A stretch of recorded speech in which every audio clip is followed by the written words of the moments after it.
to say they unafraid.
I was born in the fire where the banners fell. Heaven went quiet, I learned earth too well. I wore the weight of a borrowed crown, forgot who I was when I hit the ground. They told me power was something to fear, so I bent my knees and disappeared. But every scar was a scripture in skin. Every loss just taught me how to begin. I walk through the dark with his name on my breath, loved by the light, even dancing with death. I was never abandoned, only asleep. He let me fall so I'd learn how to lead. I hear the thunder when I finally stand. This is not rage, this is his command. If you're still breathing, you're not done yet. Rise up, beloved, this is redemption. I was forced to remember, not beg or hide. I was sent to awaken what's buried inside.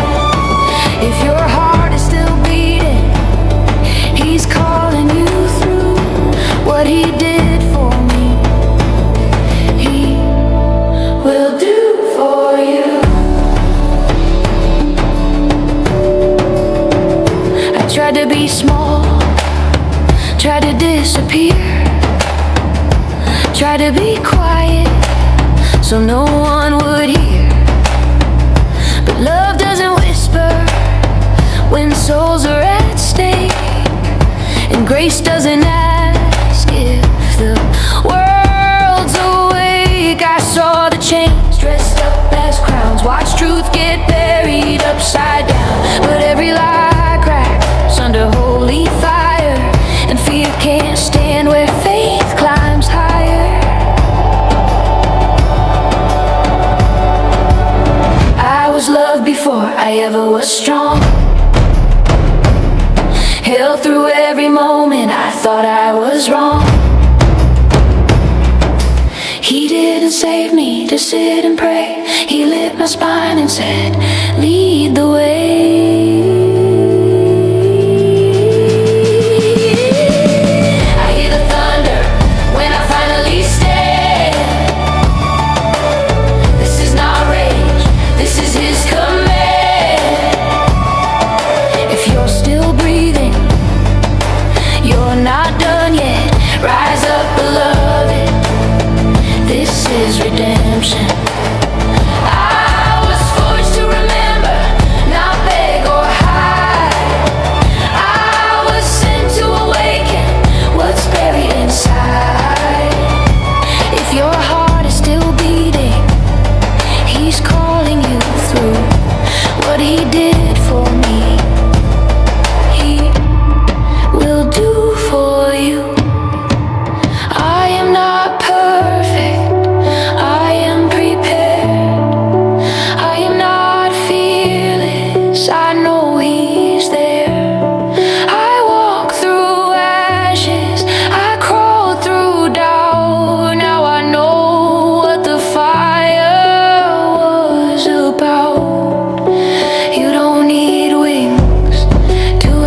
do for you. I don't walk alone, I was sent ahead to shake the sleepers, to raise the dead. This isn't the end, it's the signal flare. Wake up, beloved, he's already there.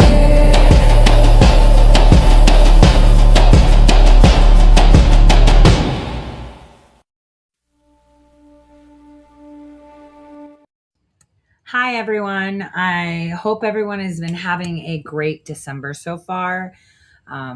Pretty sure a lot of you just want to know like what's going on. Well, there are a lot of things that we need to talk about today, so I'm going to keep little updates about myself to a minimum. I did receive my mother after 17 years. Seeing her in person was kind of different. But we could talk about that another time, only because we have two topics to talk about. Today, we were just going to talk about one. We're going to talk about two because it was brought to my attention. Now, as you know, there was something that I was filing under seal, and one of my attorneys can't file it because he doesn't want to. They have other work and, don't want to. So I've tapped an attorney that does key tams. Oops. Anyway, I'm going to get it done. That's all I have to say. But the one thing that I wanted today to talk about is the fact that we don't have an office of special counsel, obviously, because Ingracia's nomination was pulled, and that's something that I need for what we have to show today. So instead, I'm going to kind of put it online. And I tagged Mike Benz because, he likes to take our work that we've been doing for years and opines on it. So I thought I can make it clearer for him. So that way he doesn't muddy the waters. And now it makes sense. There was one thing that I didn't understand in this recap of the year call with federal employees, actually the Federal Employee Union. And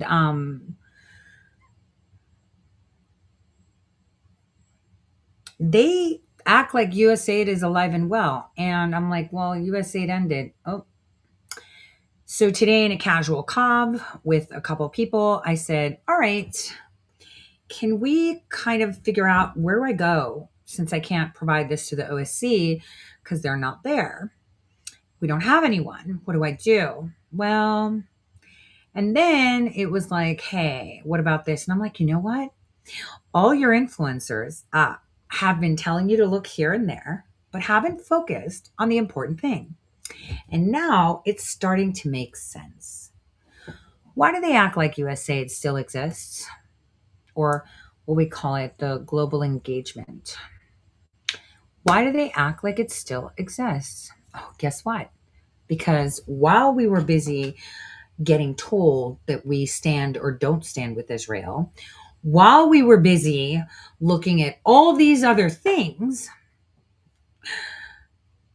the GEC is still alive and well. And we still have time to stop it because President Trump hasn't signed it into law yet. So Senate and Congress passed it. So it'll be interesting for all of you out there to actually look at it and think, how come is it that all these people that know so many things, right, haven't talked about it? And it's dangerous. Let me get comfortable with you because we're going to watch this together. And before we watch it, let me get comfy. I wanted to give you a little bit of background information so that you understand it. So how do I start? Should I start with the Federal Workers Union? Is that the right thing to start with, I guess? Because not a lot of people know this. So there are unions, as we know, for all types of workers. And President Trump has made it clear many, many times that, these federal workers, you can't fire them. Now, there's a reason for that. Actually, the unions for federal workers were created by Congress. And that's basically how they came to existence. And you should ask yourself, well, what's the purpose of a federal employee union? I mean, is it just to pay for what? I mean, they can't do much, right? So question would be, why do they have a union? Well, there's one primary reason: to balance the power between the individual employees and the federal government as an employer, right? That's basically it. Now, considering that the federal government is one of the largest employers in the country, right? And individual workers, federal employees, have little leverage on their own when it comes to like working conditions, pay systems, disciplinary actions, or workplace safety. So these unions, this is why they were created in the first place, exist to give these employees collective bargaining power so they can negotiate as a group rather than isolated individuals who can be ignored or replaced, right? But unlike private sector unions, federal unions are legally limited. So they can't bargain over wages. It's not like they could be like, hey, we all want a raise or we're going on strike, or benefits or budgets. Congress controls that, right? But what they can bargain over are working conditions, scheduling, grievance procedures, performance evaluations. Like if someone says, hey, you suck, you're a commie, the union steps in during that performance evaluation and kind of defends them, right? And basically, and how all these other rules apply to them. Basically, that's what the union does. But in practice, the unions function as a procedural safeguard. They make sure that agencies follow their own rules and federal law. Now, these federal employee unions also exist to protect employees from political retaliation. So, like if they whistleblow, I mean, I got lost in the cracks, but I digress. Because federal workers serve under changing administrations, the unions help preserve this continuity and prevent mass firings or punishments based purely on like political shifts, right? Like you can't just go in there and say, I'm firing everybody from Obama. I mean, you can, but you have to show that they're ineffective, because these people, once they get into Washington, they're career servants of the government. And that's the ideal, that they say nonpartisan, but we've obviously come to realize that's not true.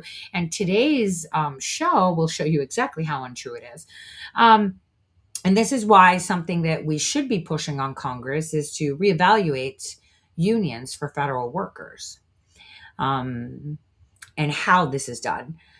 So most of these unions actually became really important after the spoil systems, when government jobs were like handed out and taken away based on loyalty rather than competence, right? So they're supposed to safeguard the competent people. And civil service protections in unions that have emerged actually stop this alleged abuse.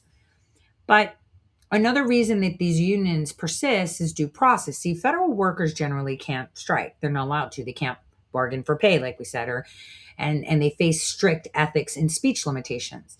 In exchange for those constraints, the unions help ensure fair hearings, representation during investigations, and consistent application of discipline, right? Without unions, management would kind of retain nearly unchecked authority on many agencies. So in short, the federal unions exist to not to like increase the pay or the power of the employee, but to enforce rules and to protect against any like arbitrary treatment, right? And to provide stability inside of massive bureaucracy where individual employees otherwise would have none, right? So it kind of makes sense why they would have wanted a union. They're like, okay, we're not going to be swapping out all the time. Because the government changed. It's like, when you remember that really ugly photo of Obama people when President Trump won, it's kind of like that, right? Obviously, White House different, and it's the White House, but it's not like someone walked into the State Department and said, you're all fired. They should have. I said we should fire everyone down to the janitor, but I digress. And competence, if they're effective in what they do, it's based on their work and the execution of that work. Now, I've been saying this many, many times that we actually have people currently within our military, State Department, actively working, right? And they're very mad about Ukraine, by the way, who are working against our government in general. They are advocating for regime change. They call it regime change, or defending democracy. And what we've been observing in these high level meetings are obviously it's AFL CIO, but instead they have put out chapter presidents And so you're going to watch them talk and what they have to say, because I think we got it. Like, this is really important. Now, there are protected activities that federal workers can do and unprotected activities, especially when it comes from union representatives. So, if a federal employee from the union, right, was to seek to overthrow the government or deliberately orchestrate election changes, that would be a serious violation, both on the law and the union's legal authority, and it would strip the union of its protections. Under U.S. law, right, federal employee unions, they exist solely because Congress permits them to exist. Their authority comes from the Civil Service Reform Act, and other statutes. But the permission is narrow and conditional. Federal unions are explicitly prohibited from engaging in political control of government functions, election interference, or actions that undermine constitutional order. They're not sovereign entities. They're regulated participants in the civil service system, okay? So if a federal union or its leadership or chapter presidents, were to plan or coordinate efforts to alter election outcome, subvert local governance, or overthrow constitutional processes, that conduct definitely falls squarely outside the protected labor activity. It would not be shielded as union speech or collective bargaining. At that point, it becomes potential criminal conduct. So, usually, when you have evidence of such, you would go to the office of the special counsel and you would provide this evidence, and they would then pursue whatever punitive measures they wish against these people that are doing these things. Now, having said that, several bodies of law actually apply to them simultaneously. Federal employees, including the union officials, they're bound by criminal statutes covering conspiracy, sedition, obstruction of official proceedings, election interference, and misuse of official position, right? The fact that someone is acting under the banner of a union does not protect them. In fact, it can worsen exposure because it involves abuse of an entrusted role. So, there's also a direct statutory prohibition on federal unions that engage in strikes, work stoppages, or political coercion against the government. And so any coordinated attempt to destabilize governance or manipulate elections would violate these prohibitions and would justly immediately, it would justify that, I don't know, we decertify the union by Federal Labor Relations Authority. So decertification means the union ceases to legally exist as a bargaining entity. That's something we could think about. So, as I said, these federal employees are subject to also many laws, including the Hatch Act, which sharply limits political activity connected to their official roles, from organizing, directing, or leveraging federal employment to influence elections, especially from within a union structure. And that would be a clear Hatch Act violation on grounds of terminations, fines, and criminal referral. So, DOJ, I mean, I don't know what to do here. I'm really trying here. I'm really trying. So, I want you guys to understand that federal unions don't have a charter that allows opposition to the constitutional order. Their mandate is clearly administrative and procedural. It's not ideological and not political. The moment a union crosses from representing workplace conditions into orchestrating political outcomes for regime change, it's no longer acting as a union under law. It becomes an unlawful organization operating inside the government. So, the actions that you're about to see and the discussions that you're about to see violate their legal authority, void their protections, expose leadership to criminal liability, and justify dissolution of the union itself. And federal unions exist at the pleasure of the statute, not as an independent power base. So once they act against the constitutional framework, they forfeit their right to exist. Now,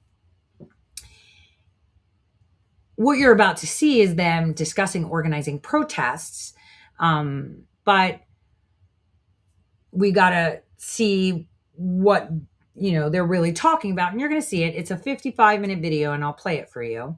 And this happened yesterday, so it's fascinating. Now, If federal employee union members acting as private citizens on their own time participate in peaceful protests, that can be lawful. Federal workers do not lose all First Amendment rights. However, the union as an organization and employees acting in their official or union capacity are heavily restricted. So let's make this clear. If a union encourages members to vote, advocates policy positions, or speak generally about governance without directing action, coercion, or disruption, that's usually protected speech. But it becomes unlawful the moment any of the following may occur, like the union organizes or coordinates protests during duty hours, or using government resources, or in a way that interferes with federal operations that violates federal law. That's one way. If the union uses its structure to pressure agencies, congressmen, senators, or whatever, or election system through mass disruption, work slowdown, coordinated absences, or intimidation, well, that's kind of illegal. Federal unions are absolutely prohibited from strike-like activity, even if labeled as a protest. Now, if the protest purpose is to alter election administration, like, I don't know, maybe they'll be like, oh, we want Swallowwell and his side chick Fang Fang to run, and Johnny Be Good is a Republican running against him. We're going to target Johnny Be Good. We're going to get all the dirt on him, and we're going to target him. See, that's not protected. Okay? It's not.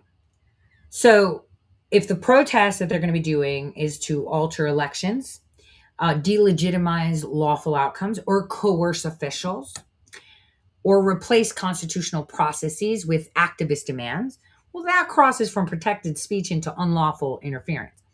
And if union leadership directs its members to act as federal employees rather than as private individuals, like, for example, invoking their agency roles, credentials, or insider access, or saying, let's make a community within our workplace, well, that's a clear violation of the Hatch Act and civil service law.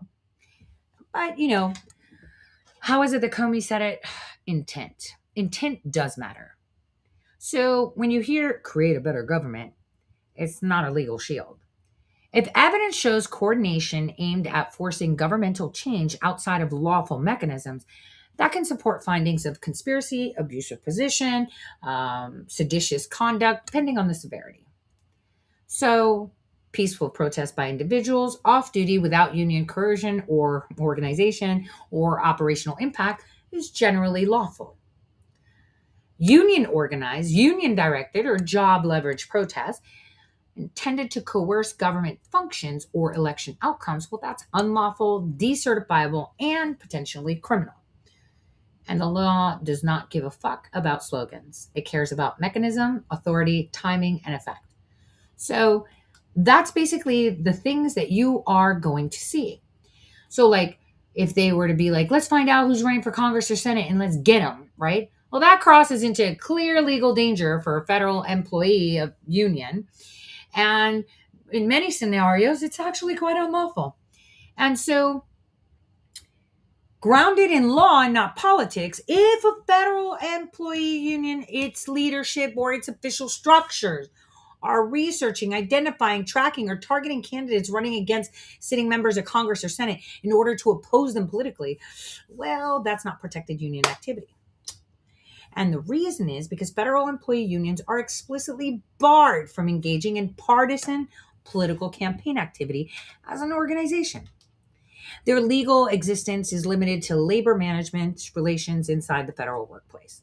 Electioneering is outside of the scope.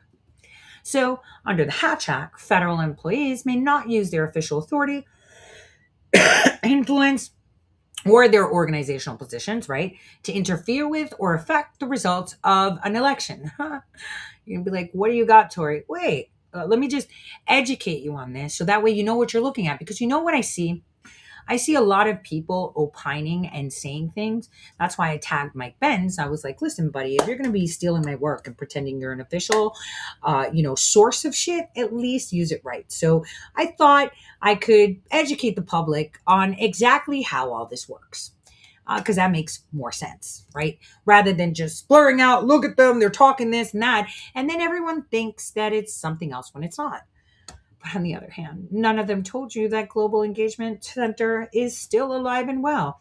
And PSYOPs are still alive and well. And now they're even more alive and well without oversight. But your influence operations are doing their job, keeping you asleep while they get away with shit.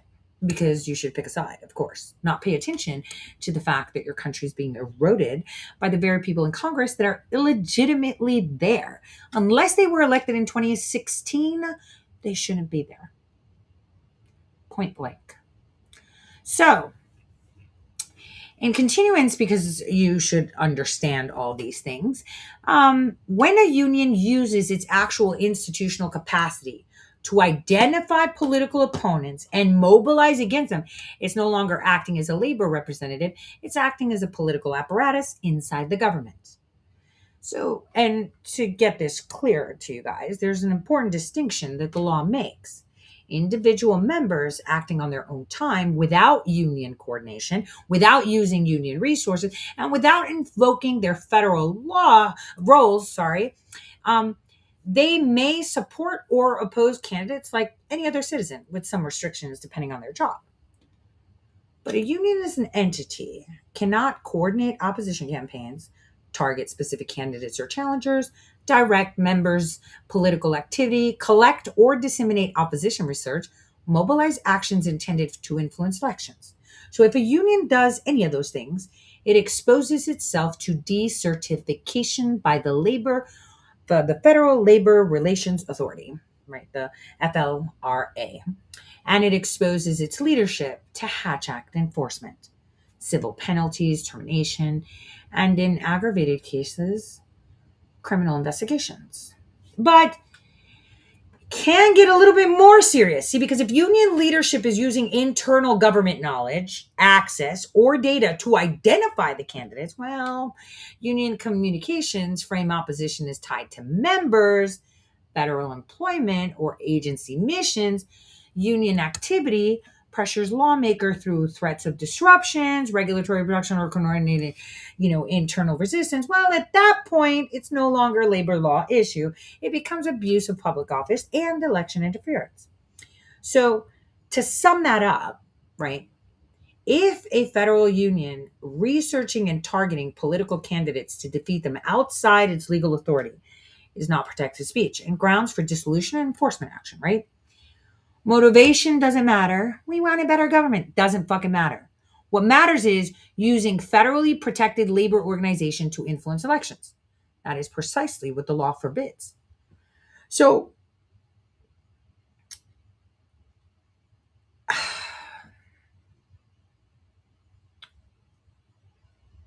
when organizers say things like lobbying and lawsuits are not enough, workplace organizing builds power, or bolder transformative actions, well, that language comes from modern labor movement strategy, not from traditional federal union practice. It's commonly associated with organizing first models developed by groups aligned with community organizing networks and NGO-backed labor coalitions. Fun organizers.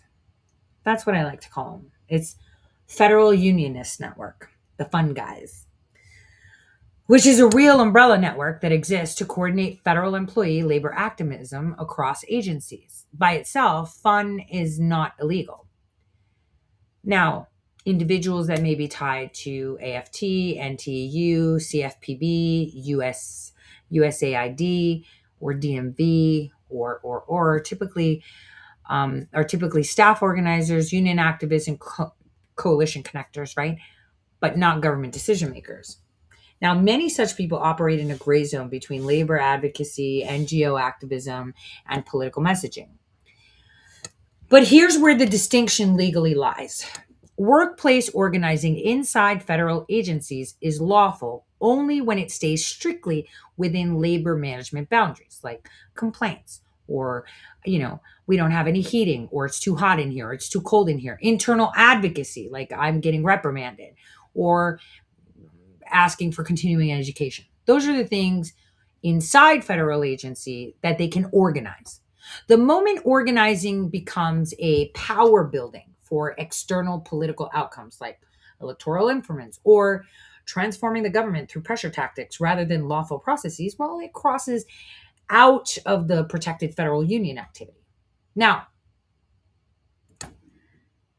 using union or federal workplace structures to coordinate political campaigns, targeting candidates, agencies, or election systems, or election rosters, leveraging federal employment as a collective political pressure, well, and coordinating cross agency action aimed at policy or regime change rather than workplace conditions, well, when that happens, intent no longer fucking matters. Even if organizers sincerely believe they are improving the government, the law doesn't give a fuck. It does not permit federal workplaces to be used as political organizing infrastructures.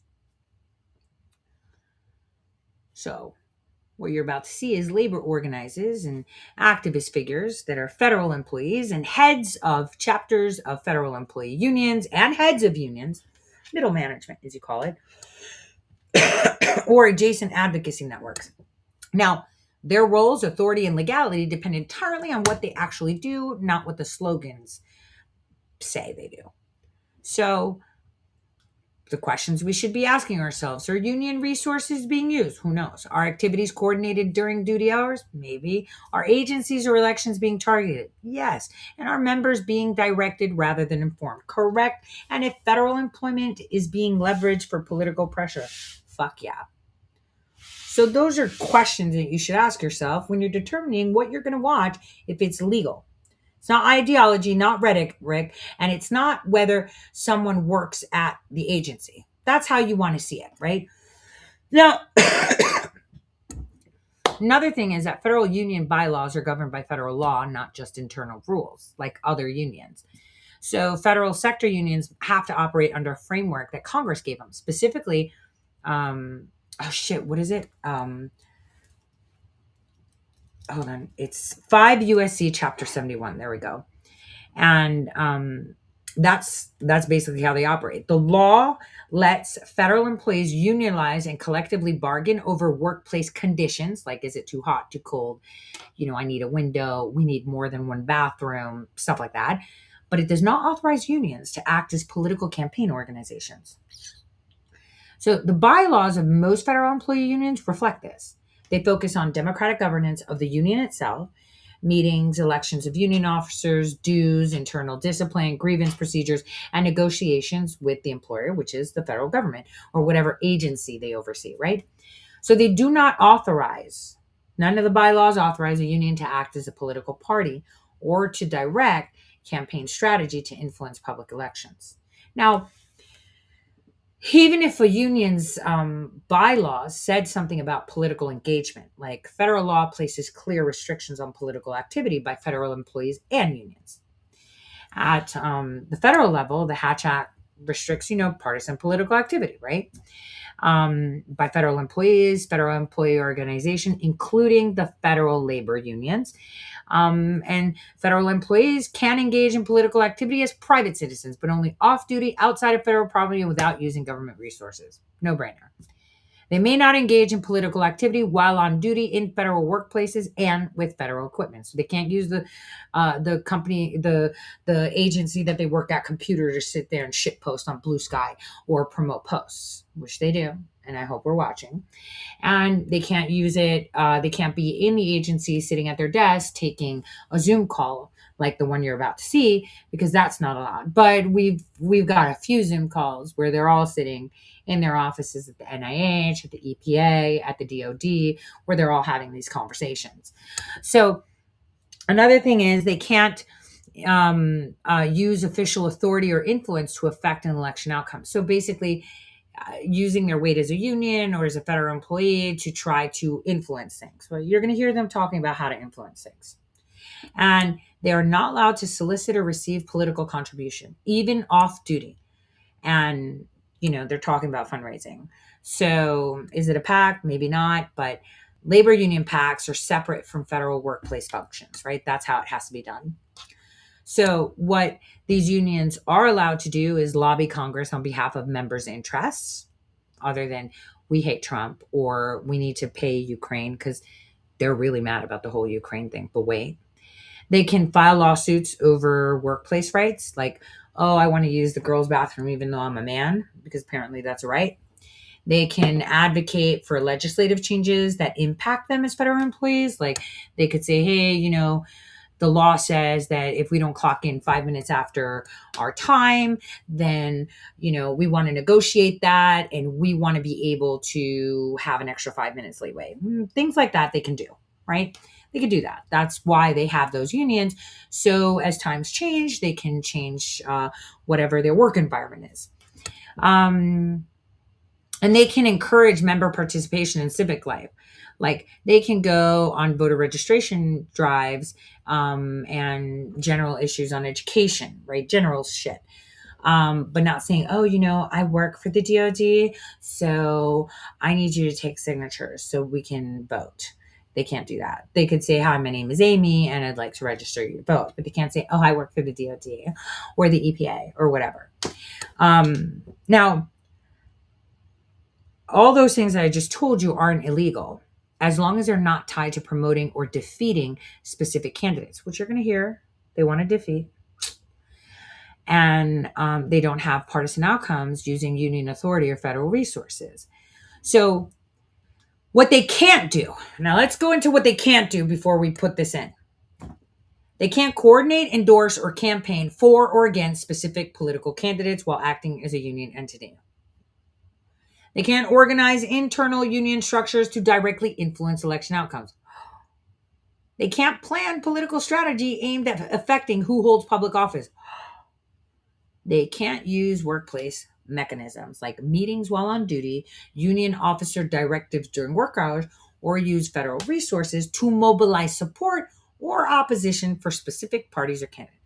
Those are clearly prohibited, and they come from the FSLMRS, from the Hatch Act, and other statutes that govern federal employment and political neutrality.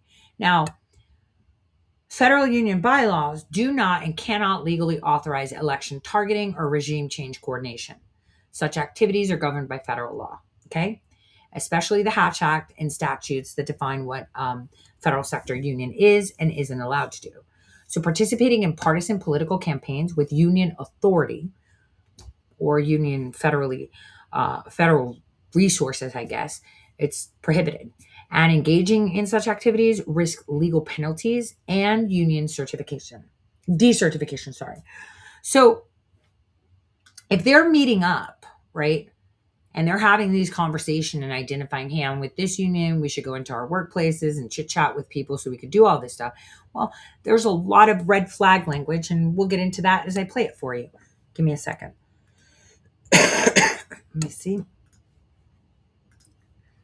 All right. Oops, wrong window. I get this up for you.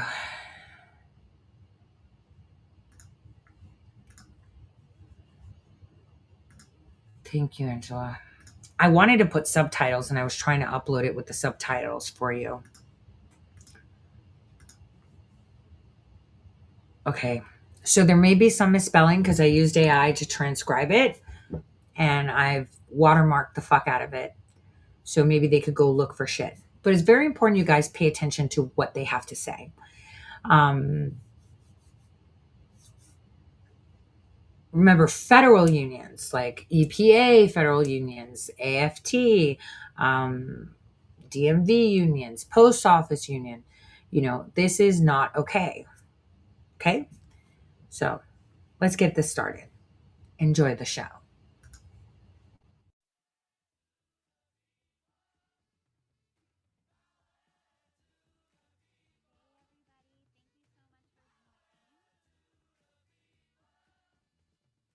My name is Melanie Van. I'm the newish organizing director for the Federal Unionist Network. We're so thrilled that you're joining us for this fun year in review. If you haven't already, please introduce yourself in the chat. Please share your name, your department or agency, your union if you've got one, your location, and one wish for 2026. I am seeing folks who are joining us from all over the country, from Long Island to San Francisco to Charleston to Seattle, from my old agency, USAID, to the Grand Canyon National Park, which just filed their paperwork to become a union, which is extraordinary. And this is why we're gathering, because there is so much to take stock of, and that brings us together. So with that, we're going to kick this party off. Again, please keep introducing yourselves in the chat. Look for your coworkers, look for people who are in your department or agency and make those connections. We are gonna share some highlights about what's been cooking at the network. Then we're gonna hear from some really inspiring unionists who have been organizing their workplaces. Then we're gonna hear a bit about some agency-wide organizing that's happening and some of the campaign work and collective action that unionists have been doing all over the country to fight back in spite of all that we've been facing. Talk a little bit about the government for the people, then looking ahead to what's coming next. So thank you all so much for joining. With that, I am going to kick it over to our one of our co-executive directors for the fund, who many of you know, who was very involved in actually starting this whole thing. Over to Chris. Thanks, Melanie. It's great to see everybody and to celebrate a year that's, mostly been awful, but I'd say the big fat silver lining to this year for me has been meeting many of you, fighting alongside many of you, and kind of injecting a real fighting spirit into the federal sector labor movement, which for those of you who were active in our network more than a year ago, was the primary theme of all of our discussions, which was how do we wake this sleeping giant up? And it turned out to be something that, nothing organizes quite like a bad boss. And Donald Trump kicked awake the sleeping giant. And I think we as the fund should take a lot of pride and having been the folks there who delivered the first blows back against the administration. It was February 19th, when our National Day of Action put the fund on the map and attracted the interest of thousands of federal workers who we've spent the last 10 months or whatever it's been organizing with, trying to maintain morale among. And we'll hear many of those stories today from folks who are on the front lines. This map gives you a sense. You guys did hear him, right? So this is where they're organizing. They clearly said it. So we're just paying attention now. They're very comfortable. FUN stands for the Federal Unionist Network. These are, as you notice, if you're looking at the chart on the side, we have Naval Research Laboratory, we have military EPA, we have all these agencies. And they also let you know that other agencies just got qualified to have a union, which means we're going to have an even bigger shit show. So let's keep going. A sense of where we are. We're literally in every state, every congressional district. We're everywhere across the country. These are people who are in one way or another affiliated with the fund in our network, doing work in their locals to strengthen federal sector unionism. And it may be uneven here or there, but we are everywhere. And the more we organize, the more we expect to grow and to continue to grow everywhere, despite the attacks, and use those attacks to feed the energy that people have. This whole year, a year ago, we were a 200-person WhatsApp community, and now we are a couple tens of thousands of federal workers trying to figure out how to not just survive these, but also turn the momentum against this administration. And as you'll hear from folks, it's been funners at the front lines of introducing the integrity and humanity in our federal workplaces when they've been used to terrorize immigrant communities. It's us who've been reaching out to community groups to stand, federal civil servants alongside the people who receive federal services, to broaden the coalition beyond just a labor coalition, but a real labor community, people's coalition in defense of the democracy itself. And ultimately, there've been a number of high points. We'll hear all about it this evening, and looking forward to 2026, continuing to deliver blows against this administration. Um, One of the major highlights, I think, has been the narrative shaping that we've managed to do, despite being a small and new and relatively unestablished force. We have been at some periods throughout this year, the majority source of federal workers' voices in the media narrative nationally. We saw that most clearly during the shutdown in October and into November. We've seen it all year long. And here are some of the photos. There's some screen grabs of many of those of you, many of you are here, who have been the voice of your coworkers, of the federal sector, delivering the message to the public that federal workers are not going to go away quietly. I think there's some numbers on the next slide that give you a sense of how much of a reach we've had. I don't know how these numbers are crunched, but apparently the value, as media people value these things, of the voices that have reached the public, is upwards of $500 million worth of like media engagements, just through the direct. All right, I just want you guys to see here on the chat so you're paying attention. We've got Michael Ryan, retired FAA, New Jersey NARFE chapter president. So we have their middle management. Obviously, this is an AFL-CIO. We can't show you those calls because we can't redact information, but they're on WhatsApp. They're using their little Zoom places. They even have Microsoft Hangouts, Google Hangouts. We're in all of them. So, this is why I said, hey, if you guys are going to be reporting on the shit we do, at least get it accurate. So here is where we caught them, engaging in activities that decertify the federal worker unions. So hopefully the DOJ is paying attention to this, and can get it, because unfortunately there's no Office of Special Counsel that I can bring this to. You can see EPA headquarters. She's part of the Federal Unionist Network in South Carolina. They're stating their titles. I hope you guys are going to be paying attention to all of them and what their titles are, so you can actually see who these people are. Now, let me tell you about Miss Vance, who also was bitching about other things, and I kind of called her out because of some flag. She worked at USAID. She was working in Africa, Ukraine. Ukraine's a big deal right now, but what we have is a very big problem. I urge all of you to write to the president and tell him that we need to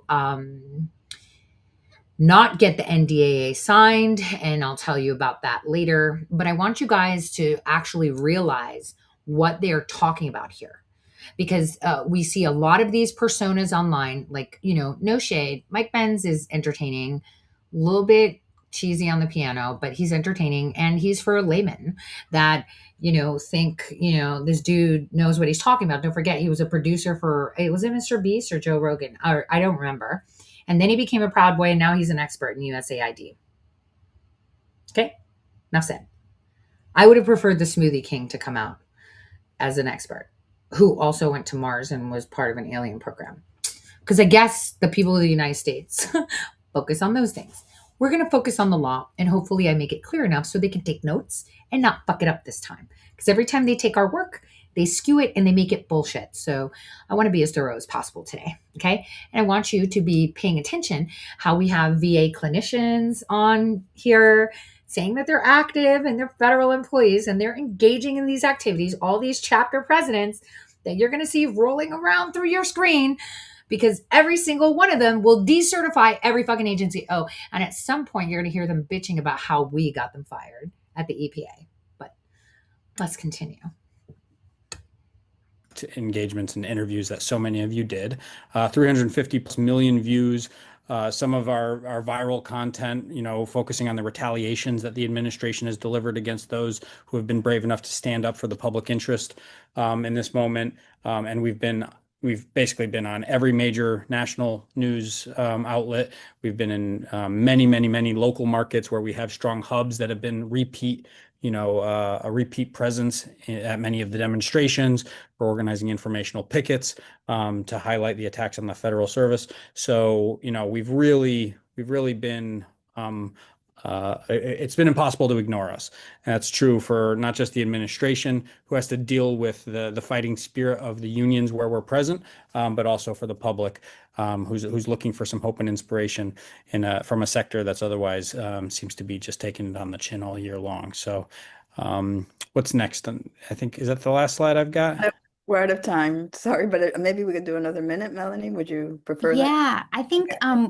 Chris, do you want to do the put your hands up in the air activity real quick, just so we can get Sure. a sense of how all the folks on this call actually participated and drove so much of the work you just talked about? Yeah, if everybody could get your hands up get your fingers on the hands up button quick. We'll go up and down. I'll ask you to put your hands down after each one. I want to see how many people here have joined a meeting that your local union has convened this year. So let's see how many people. All right. Looks like a lot of you. Probably all of you. All right. Take them down. Take them down. Take them down. How many people have led, you yourself have helped lead a local or chapter meeting? Lots of leaders in the room. There we go. Now we can see. All right, all right. Take them down. How many have had at least 5 one-on-one organizing conversations with your coworkers? This is my favorite one.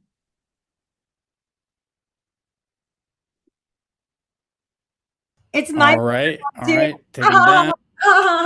It's my favorite one too, because they're just raising their hands and telling us, yep, I'm violating the Hatch Act. Let's go. Let's go. My favorite too. Let's go. How many of you have mapped your workplace? And I don't just mean where the nearby Starbucks you're boycotting. I mean, where are your coworkers? You all know how to map. All right, cool. Good number. All right, take them down. How many of you have helped recruit somebody else to get involved in the fun?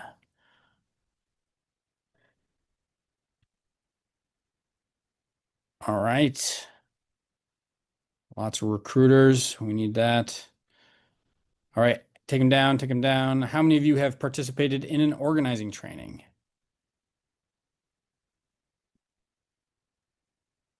Okay, some room for growth. Got more on the books in 2026. Take them down. How many of you have led a training yourself? Okay, we've got a train the trainers program that's going to be rolling out, so expecting to see a lot more hands in a couple months. And how many of you have spoken to a journalist, done any kind of media work with the fun or with your union this year? All right, I recognize a lot of you. And lastly, how many of you have participated in one way or another in a public action in defense of federal workers? That's what I thought. Cool. All right, well, that's 2025. Hopefully, we'll all be at it this next year too. And I'll pass it on to who's next, Melanie? Back to me, back to Okay. me. Thanks everybody. It's really awesome to see just all of the ways in which you have been stepping up in leadership. I feel so grateful that I get to be a part of this, and that is actually what we're gonna.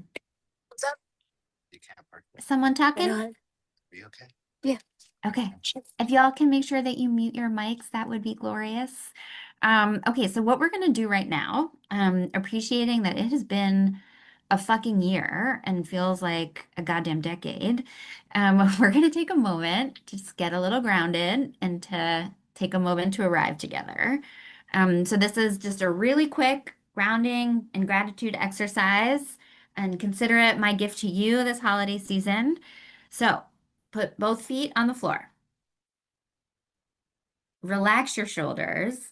You can see I'm like already sitting like a gargoyle, but I'm gonna sit up straight. Relax your shoulders. Take in one deep breath and let it out. Whew. This year's been a lot for each of us and for all of us. And before we look ahead, it's good to pause and notice what has sustained us and who has sustained us. I invite each of you to take a moment just to think about one thing that you are grateful for, something that helped you to keep going. It could be a coworker or a team that had your back. It could be someone that you organize with. It could be some small win that reminded you why this work matters, something or someone in your personal life that carried you through, a podcast, a movie, a song, whatever it is. So take a moment to think.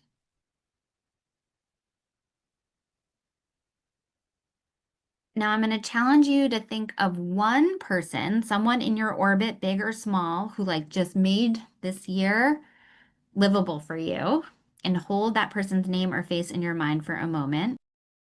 Just remember, you guys, this idiot was in Africa negotiating our money and handing it out to overthrow governments they don't like. And she really hates President Trump. And she hates anything that's conservative.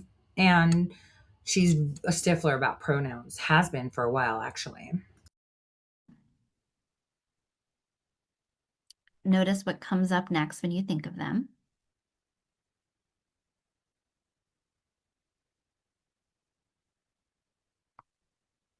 And now we're going to take a 30-second break from this call and actually text whoever that person is.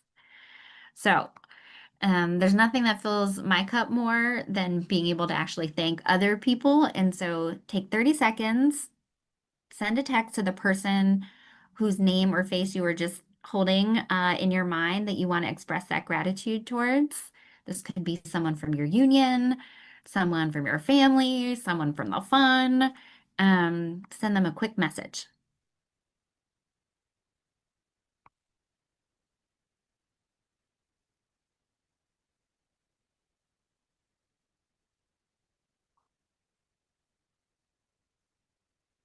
All right. Thank you so much for going through that exercise with me. I hope that there are ways in which in your workplaces, in your locals or chapters, and with your hub, everyone is taking a moment to ground themselves and to express some gratitude towards one another. We have a lot to be grateful for, including our unions. And so I am going to turn it over to Mark Smith, one of the steering committee members and one of the first funners around out in California, to lead us into our next section, which is all about workplace organizing. Over to you, Mark. Hey everybody, I'm going to talk to you a little bit about workplace organizing, why it's so important. Workplace or shop floor organizing is the basic unit of worker and union power. Lobbying and lawsuits are critical tools, right? But they aren't enough on their own, as we've seen very clearly this year. Court wins can be reversed, laws can be ignored, and we can't rely on Congress. So by organizing with our coworkers where we do our jobs every day, we can build that real durable. Wait a minute. Did he just say that they're not going to engage in lawful activities because they don't work, and that we should engage with our coworkers within the workplace? Okay. I'm just clarifying, just putting it out there. For anyone trying to find a way to indict these fuckers and decertify these agencies, CFPBs on the chopping block. Let's go. Power and a solid foundation for those bigger, bolder collective actions that we will need to win transformative demands in the future. So by doing all those things, mapping our workplaces, connecting with our coworkers around our shared issues, having those critical one-on-one organizing conversations, that workplace organizing helps us to build relationships of trust and confidence with our coworkers. And it's these relationships that are going to allow our movement to grow and to succeed at every level in the years to come. So we're going to hear from a couple of fun organizers about what that shop floor organizing can look like in practice. And first, we're going to hear from Corey Wilson, Vice President for AFG, an AFG local at the USAID, about a union reform effort and a fight for justice and accountability over there. And then we're going to hear from Gabe Hopkins, Treasurer of NTEU 335 at the CFPB, about some of their efforts in the DMV hub to organize local workplaces. So take it away, Corey. Great. Hi, everyone. Thanks so much for being here. Just briefly, when USAID was being dismantled in January, February, I obviously joined very quickly, and I tried to get very smart very quickly in terms of how to engage with AFG Local 1534, which represents the USAID, State Department, and DFC, I reached out to my local leadership and very quickly realized how unprepared our local leadership was and how unresponsive they were in many ways. That led to a lot of problematic kind of interactions with them when we really needed real time, very quick responses to things. And so I got smart very quickly with a lot of the union members at USAID who wanted accountability, who wanted representation from AFG. I worked very closely with some of the national staff to kind of understand what was going on and how to navigate and work through the system. And in many ways was able to self-organize all of the USAID union members to be each other's resources as our local leadership were not as super responsive to the ongoing issues that were happening. And so through a lot of different a lot of conversations, a lot of one-on-one relationship building with union members, with AFG National, I was essentially able to organize and demand a local election that had not happened for Local 1534 in many years. And because of that, we were able to get some new leadership in place that could really meet the moment and meet the issues that were happening at USAID, at State Department, at DFC. And so it was an election that was very long overdue. But because of that, we were able to get rid of the sitting, sleepy local president and have a new local president who understood kind of the moment we're in. And through that, have new local leadership as well as some of the existing local leadership to kind of carry on as we're in this really crappy year. And so in many ways, this has been a very hard year, but a year where there was a lot of solidarity, a lot of the USA members in particular, who we were 100 members, and then Can we just pay attention that they're using DMV hubs to organize these workshops? I just wanted to point it out. Wait till they get to the election portion of it, right? Where they're actually discussing going against specific candidates. It's going to be glorious. This is Christmas. This is literally because we just gave the Department of Justice and President Trump a carte blanche to fire the fuck out of all of them and decertify all the labor unions. And the AFL can go pound sand because you've got your foot soldiers, and there's definitely communications between both of y'all because we've got some of them because we're in those too. So I keep seeing someone asking, are they organizing the No Kings protests? Now, I want you to pay attention carefully, right? The No Kings protests are not being organized by these people. They're promoting them, right? They're actually promoting them, but they are not running them. We are waiting for a George Floyd type thing to start around April, May. That's actually foreign funded completely. That's Ukraine kickbacks through United 24. So when you hear USAID, they're not lying, but they're lying because USAID shot the money out. We're using a lot of cryptocurrency now, and that's how it's happening. So this is a really important call. This was a fantastic call. And I'm really excited to share it with you. And unfortunately, there's no actual way for me to get it to the Office of Special Counsel because, like I said, Pauline Gracia's, nomination by President Trump was pulled. So we don't have anyone there. So I'm going to rely on the people to do their job and let the president know and let the DOJ know. Because I'm only one person and I can only do so much. I'm trying my absolute best, but a lot of people, I want you to understand, throughout these years have just decided not to fight anymore. And I've seen it. People that I once had high esteem for. And they've maintained their ability to, keep their jobs after everything they did and even get into better circles because of what they were doing. But now that they're not doing it, those people are going to be dropping down and not understanding why. And the why is because you're no longer a fighter. We have no need for you. I want you to pay attention to what I'm telling you. President Trump has always said, never give up. The minute he sees you give up and that you go into self-preservation mode, you're out. So let's continue. Because of the end of the year, we're now almost 1,000 members at USAID who've joined the local. And so it's just been really amazing to see people come together, people really appreciating just what the union and what members can do for each other through this crazy time. Thanks so much. Incredible. Thank you, Corey. That's just an incredible example of that, how that member to member organizing can really transform a local and just make incredible waves. All right, so now we'll hear from Gabe Hopkins at the NTU 3-5 at the CFPB. Take it away, Gabe. Hey everybody. As has already been said, I'm at CFPB and U335. I've been involved in the DMV Fund, and in October of this year, the DMV Hub got together and organized or planned and held a day-long workplace organizing training specifically focused on federal workers. We called it Organize to Win Federal Worker Training Academy. We had 150 federal workers come in and spend an entire Saturday learning the basics of the secrets of a successful organizer sort of training curriculum. We had over 25 local federal worker chapters sponsor and support the event financially. We had fantastic support from AFGE District 14, from Labor Notes, and from other community organizations. And we have been following up that work with informal worker circles that we've been doing with EWOC, the Emergency Worker Organizing Council, I think is the term. And we have been monthly having these worker circles for people to get together, brainstorm, share, and collaborate, ask questions, and come up with new ideas for how to get workplace organizing in their agencies and in their locals done. All right, before we continue, I want to educate you guys on things. So we want to talk EWOC. So EWOC is not something that unions should be doing.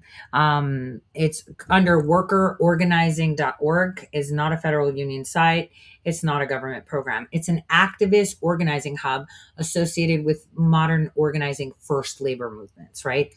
And it explicitly treats workplaces as platforms for broader political and social power, something that the union bylaws and the laws that govern federal unions say it's a big no-no. So this site actually promotes a model that of organizing that goes well beyond traditional union activity. The language and materials emphasize concepts like building power, expanding movements, forming coalitions, winning transformative change, and aligning with other workers and community groups, campaigns, and causes. And this approach comes from the community and political organizing traditions, not civil service labor law. Okay. Now, in the private sector, nonprofit world, this model, EWOC, the link is on the chat there, is lawful.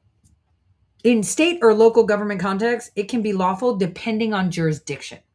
Inside the federal or civil service, it's fundamentally incompatible with how federal unions are allowed to operate. The problem is not the website existing. The problem is that these federal unions, these fun fuckers, right, and federal employees are using its framework. Federal unions are permitted to organize around workplace conditions and internal labor rights. They're not permitted to use their federally protected status as organizing engines for like political movements, protest infrastructure, coalition building with external communities, or power building aimed at governance outcomes, which you're going to hear them say they're going to be doing. Okay. Now, the philosophy promoted by workerorganizing.org assumes exactly that kind of outward facing constituency based action. Like they don't even have constituents, they're just employees. They shouldn't be even talking about that. So to be clear, using materials for workerorganizing.org is not illegal by itself. Talking about it as private citizens is not illegal. Believing its philosophy is not illegal. What is prohibited is embedding that model inside federally protected union structures.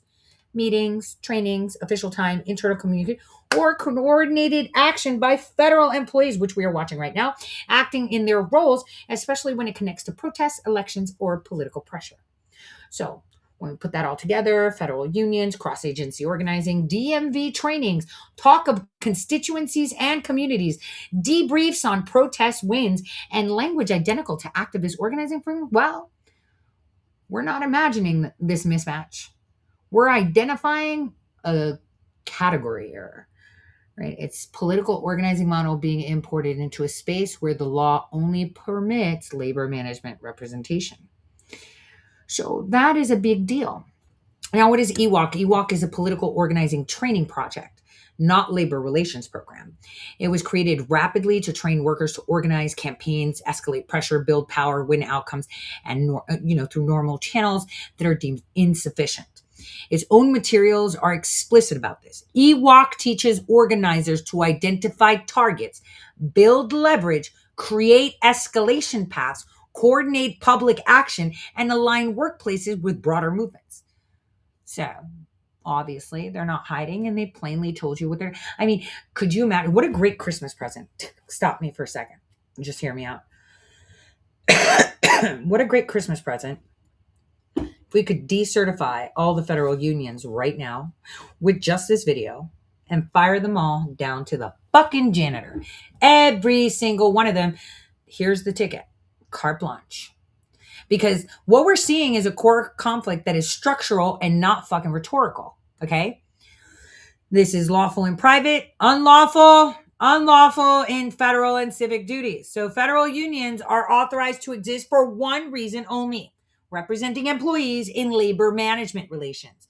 EWOC's model treats the workplace as a node in a political movement and workers as a mobilized base whose collective power should be grown, coordinated, and deployed to force change. So this is exactly what EWOC talks about: constituents, community alliances, escalation, wins, and transformative action. These aren't metaphors, guys. They're operational concepts. So when federal union leaders or organizers adopt EWOC frameworks inside union meetings, trainings, or communications, all the red lines are crossed at once. So just saying, like, the minute the union ceases to act within its statutory purpose, it's no longer negotiating conditions of employment. It's engaging in movement building. Federal law doesn't allow it, regardless of their intent, no matter how right they think they are. Also, federal employees participating in that structure are no longer acting as private citizens. They're acting through a federally sanctioned collective entity, often using official time, protected access, or institutional authority, kind of like they said, expand in your workplace. That is what triggers a Hatch Act and civil service neutrality issues. Now, discussing wins, protests, scaling actions, or building leverage is not neutral reflection in all the context of what we're seeing. In EWOC's own framework, those discussions are part of campaign development. Inside a federal union, that becomes unlawful coordination. I'm just giving you the laws. Just in case, influencers come out and they're going to, obviously they won't use the video because it has my name all over it. And they just go look and find other ones that don't have this. Now, constituencies. You're going to hear them say that. And then you have to think to yourself, why would a civil servant, a federal worker, talk about reaching out to their constituents? Bitch, you're not elected. You shouldn't have constituents. So I'll keep that for a moment. Let's continue. Thanks so much for that, Gabe. I think we're going to have a poll. Are we able to pull up this poll on the screen here? Mark, I'm going to post the poll survey in the chat for folks to fill in. Great. So this poll is looking at one skill, asking folks to identify one skill that you grew in this year as an organizer. Whether we are new to organizing or we are, old hands at organizing, there are always skills that, maybe we are developing or learning or growing in, whether that's the one-to-one organizing conversation, leading meetings, mapping your workplace, mapping the power in your workplace or in your agency or in the broader community, building relationships with allies, speaking with the media, any of those things. Just pop into the survey poll there and select the skill that you grew in this year as an organizer. Sounds like we need access to the poll. Yes, apologies. Chris is getting access right now. Thanks, everybody. Thanks so much for sharing, Corey and Gabe. Really incredible just how much everyone has been able to do in in spite of the odds.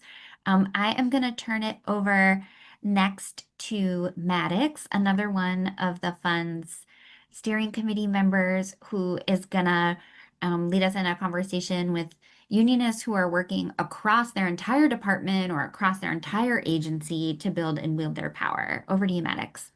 Cool. Yeah. Hey, so we're going to talk about um, organizing across locals and across work sites to build power within whole agencies.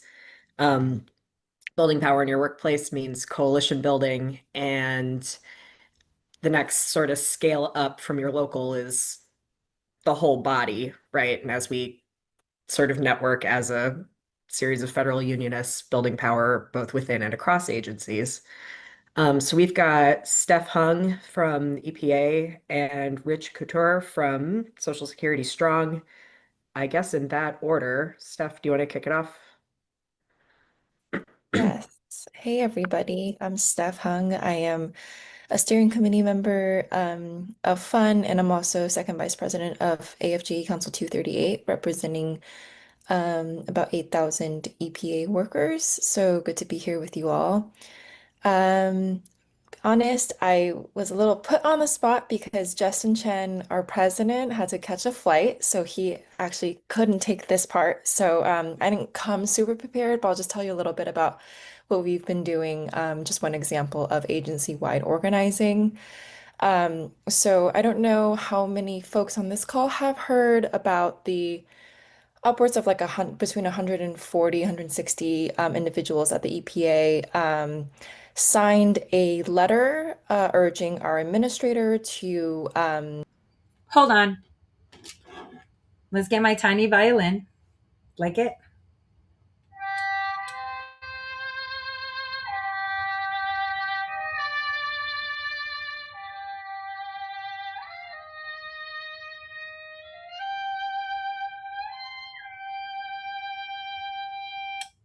They got fired because of us. Okay. Now let's continue. follow science and protect the environment and public health, our agency mission. But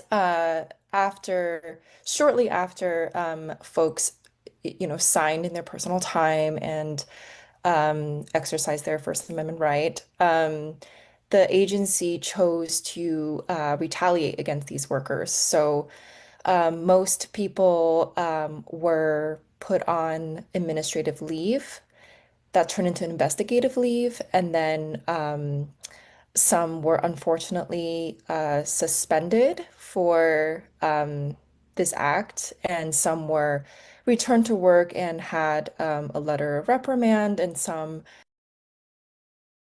Just so you guys all know, we're the reason they got fired. We're the reason that we sent the emails. We showed them colluding. And I really do love my tiny violin that they play all the time. Oh my God, we got fired for trying to overthrow the government. So just so you know, your subscriptions to me actually hold water because we are trying to get things done. Unfortunately, no one is not under an NDA to work with us. So that's fantastic too, because that actually separates the wheat from the chaff. Just saying. They're all conducting operations. We're actually getting work done.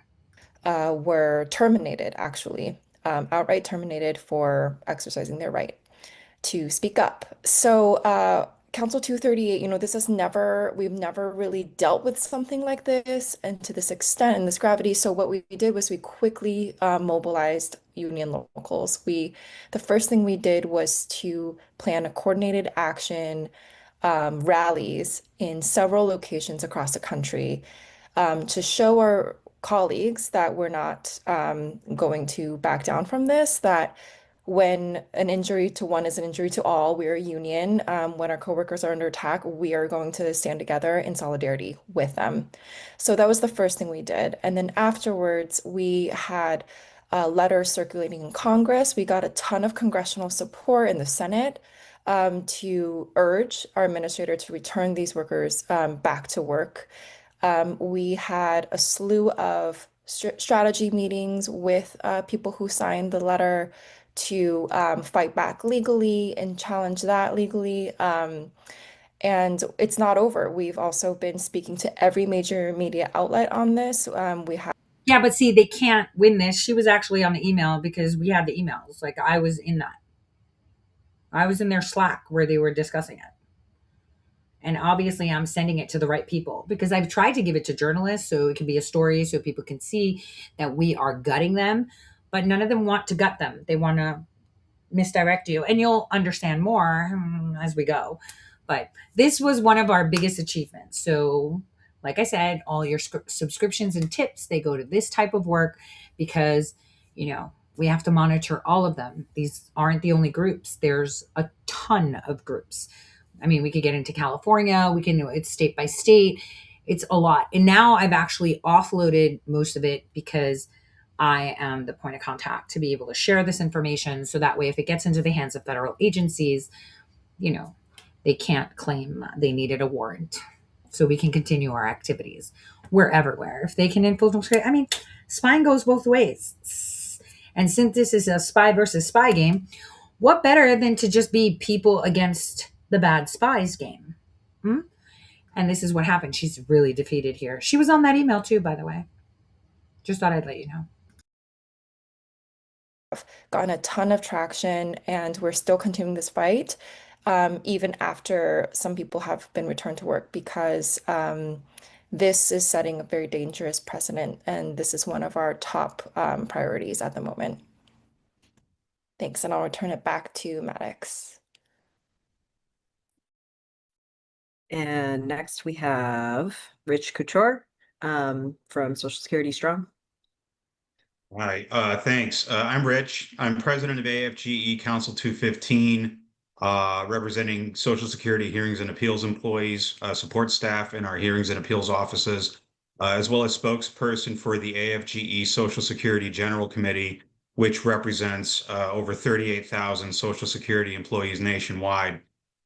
Through 2025, and I agree with Melanie, it's felt like a decade.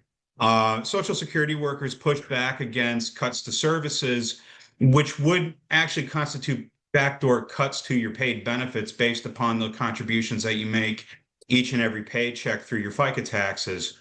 When DOGE threatened to close up to 50 Social Security field offices nationwide, Social Security workers took a stand to protect America's access to community-based field offices. When the administration threatened to cut up to half of Social Security's workforce, which would have been over 20,000 employees, we spoke out to protect the workers that serve the American people every day. And that's just the tip of the iceberg, unfortunately, but I'm limited to 2 minutes. The highlight of our activism was through our new Social Security Workers United brand campaign, basically, because General Committee is a mouthful and doesn't resonate as well. But we had our National Day of Action on August 14th, which commemorated Social Security's 90th anniversary. Over 1,000 Social Security workers at 50 events nationwide, from Maine to California, from Florida to Wisconsin, Baltimore, Wilkes-Barre, Pennsylvania, and everywhere in between, demanded that our agency be fully staffed and fully funded to guarantee high quality service to the American people. Many held or participated in their first demonstration or rally ever, or their first picket line ever. And for many, that was also their first ever opportunity to speak to the press. So not only was this our single biggest activist turnout in our history, but it has also served as the springboard for more activism that we experienced during the shutdown, with town halls, with food pantries for our coworkers, and with other federal agencies, as well as serving as a springboard for continued activism into the coming year. We look forward to our next National Day of Action, which is scheduled for Wednesday, January 14th, where we will be demanding again for full staffing, for pay justice, especially for our lower graded workers who are overworked and, again, as I already stated, understaffed, and full funding for our agency. And I'm really excited to see where that goes, and great working with everybody. Thank you. Thank you. And we've got a poll coming up. I want to talk about what one challenge within your agency we need to tackle in 2026 together. So I guess you'll be answering like agency/department and then what your challenge is.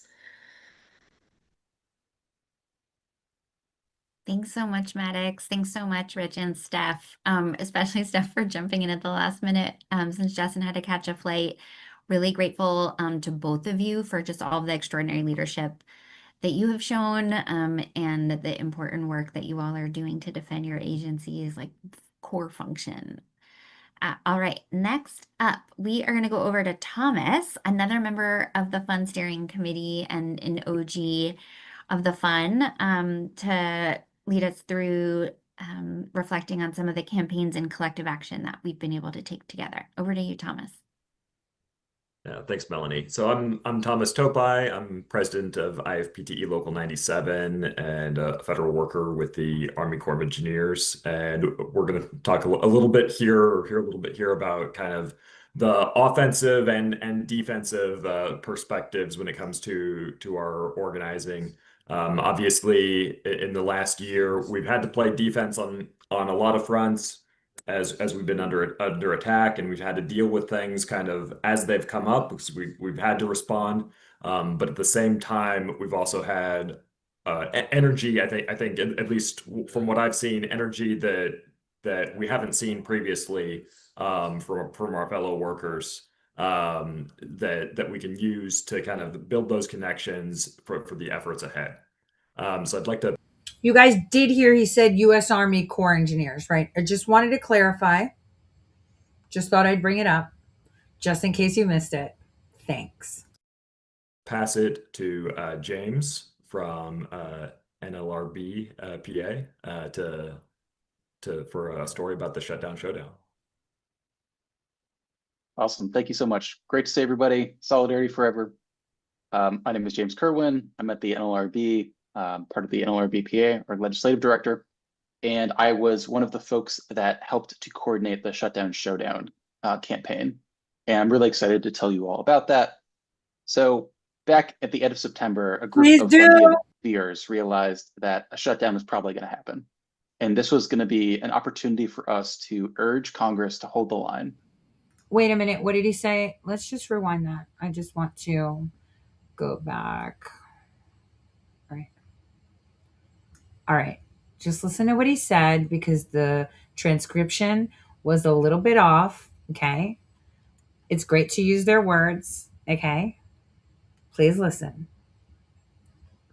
And I was one of the folks that helped to coordinate the Shutdown Showdown campaign. And I'm really excited to tell you all about that. So back at the end of September, a group of Fundy viewers realized that a shutdown was probably going to happen.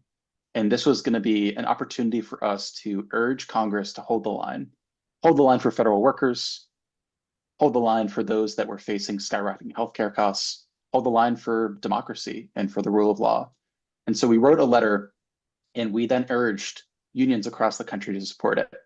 And in only 4 days, 36 unions representing more than 50,000 federal workers and more than 250,000 private sector employees signed on to our effort. The press from that initial letter really liked it. We got a lot of really good coverage. And here's something from The Guardian that you can see. And in the following weeks, many funners across the country engaged in lobbying efforts. The Baltimore hub did so, the DMV hub did so, the Atlanta hub did so, many others did as well. And those were really important and central for urging Congress to hold the line and hold out for a resolution that would help working people everywhere. Early on in the shutdown, only about 2 weeks in, we ended up actually being so successful in our media efforts that the Fund Comms team was really central in because we created a great team of media spokespeople, over 20 folks that gave over hundreds of interviews to really notable media talking about the importance of holding the line. We were so successful in those efforts that Hakeem Jeffries is. Okay, before I continue, I just wanted to clarify. There's 2 times that they refer to DMV. One means the DMV, and that comes later. The next one is DC, Maryland, Virginia hub. Got it? DC, Maryland, Virginia hub. And the chick that's running the place, Miss Vance, with the squeaky voice that needs to woosha, that was wearing the GAO sweater, right? That one. She's from Tacoma Park, and we know that Park has a group that Raskin and his wife, Ratskin, right? I dubbed him that years ago, coordinate, which are the ones that protest in front of SCOTUS's house, go to the congressional ball games, where they were shot at and whatever, right? I just wanted to clarify so everyone's on the same page, so you don't get some influencer telling you what it is. I'm telling you what it is because we've been doing this for almost a decade. We know them inside out. So Hakeem Jeffries talked about him while Data Republican and Michael Benz were telling you it was somebody else. I want you to pay attention, please.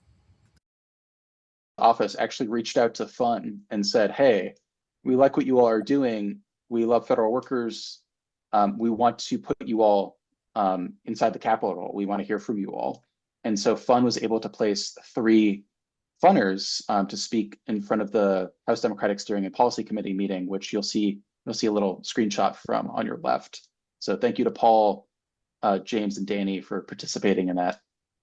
Then a few weeks later, at the end of the shutdown, when SNAP benefits were illegally paused, and millions of Americans faced hunger, funners across the country stood up. They stood up for the right thing. They opposed this action, and they did what the government wasn't doing. They put on food drives, they put on service projects. This image on your bottom right, that was one that the DMV put on, People's Pantry. Altogether, these efforts across the country raised tens of thousands of dollars and tens of thousands of pounds of food, and also just made the message clear that federal workers care about the public when we want to serve the public and we want to support the public. So that was the main thing that I think all of us tried to get across in the shutdown, that federal workers were here to serve and we're here to help them. And the efforts continue because we'll see, there might be another shutdown in the future, but there will always be more opportunities for us to pressure Congress to do what's right. And that's what we're here to do. We're here to hold them accountable. And we will always appreciate funners' help in making sure that we do so in the best way possible. I will now go ahead and pass it off to Ben. I think Ben is not here, but did Melanie need to talk about the Baltimore Hub? I can do it real quick, unless you want to, James. Okay. Well, so thanks, James, like truly epic. So if you go to the next slide, Chris, this is just some highlights from another hub that is very close geographically and in spirit and solidarity with the DMV hub. A hub, for those who haven't heard of it before, is essentially just a group of federal employees from at least 2 workplaces who come together to get shit done to advance Fund's mission. And so the Baltimore hub thinks of itself as punching above its weight. This year, they organized 2 trips to Washington. They teamed up with the DMV, both for the Organized to Win training that Gabe spoke about earlier, and then also to lobby Congress. They had 10 happy hour heat checks. They call them heat checks there. They did 3 service projects and participated in and organized 5 protest actions, which is just extraordinary. And I know is just scratching the surface. And we've got lots of other hub leaders that I see joining us from Philadelphia to Boston. And next up, we've got New York. Hi everyone, my name is Alexis and I am here from Fun NYC. I'm also a worker at EPA. I'm one of the letter signers that Steph mentioned, so shout out, thank you, AFGE Local 3911. If we can move to the next slide, that would be great. I just have some photos. So a lot of things that New York City Hub has done over the past year. We really just started, really revving up this past year. So it's been really great to be a part of that. I wanted to start with what started it all, which was our services campaign as part of the National Day of Action on February 19th. These are some photos from our picket, which started a month long, every week until June. So for about 4 months, we had weekly pickets in front of our federal buildings on Broadway. And here are some photos from that, as well as an evening rally that same day where it's some speakers like Zoran Mamdani, who is our future mayor on, on January 1st, as well as Alexandria Ocasio-Cortez. So that was really great. It helped us build labor solidarity, as well as get connected with so many groups, and really plugged people in for the first time who had never done organizing before, much like myself. So yeah, that's just a highlight just for the Save Our Services campaign. But yeah, I'll turn it back over to you guys. Right. And do we have a link to a poll?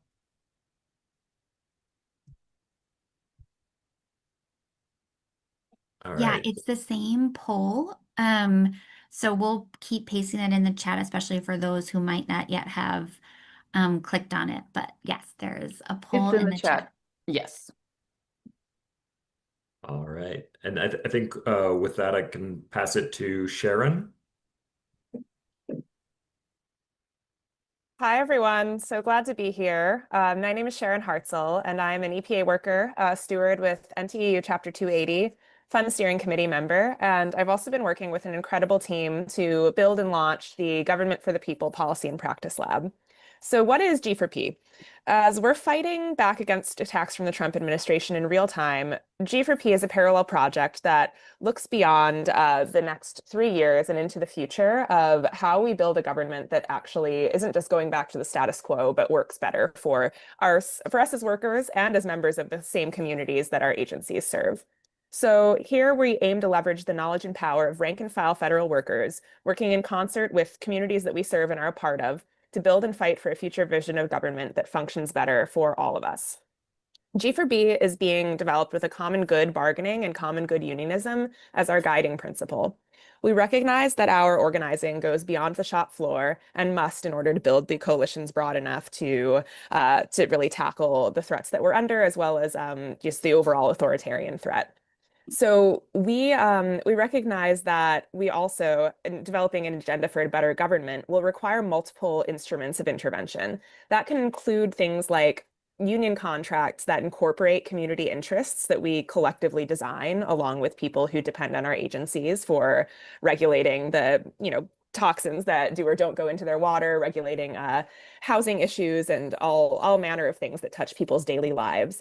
It also will include policy blueprints that we can use as points of organizing in other spaces. So our plan is to develop these in collaboration with grassroots organizers who are advocating for a better government from the outside, and be kind of I think a really powerful coalition of rank and file workers and the outside grassroots to transform government for the better for the long haul. So far, our first working group, the Environment and Climate Group, has been getting off the ground with research and coalition building in the environmental and climate justice spaces.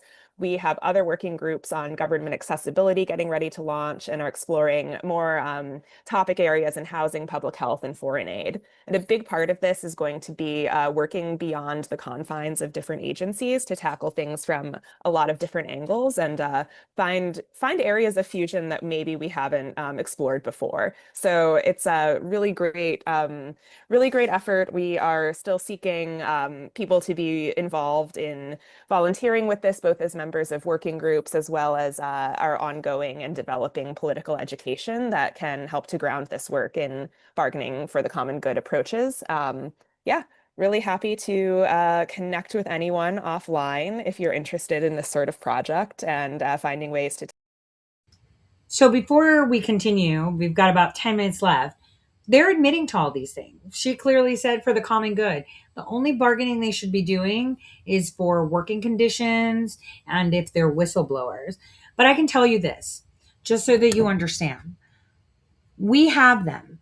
We have people that are active military.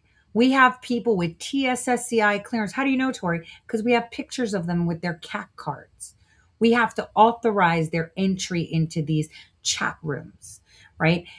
That are discussing things like sabotage, destroying equipment, slowing down the way the government works. They're anticipating the next lockdown, shutdown. Wait, didn't the previous guy say that they moved on the shutdown showdown? I'm sorry, unions aren't supposed to be doing that. I think the federal laws are pretty clear. I mean, President Trump, why don't you make Congress decertify the fucking unions? It'll be done in a heartbeat. We'll get rid of them.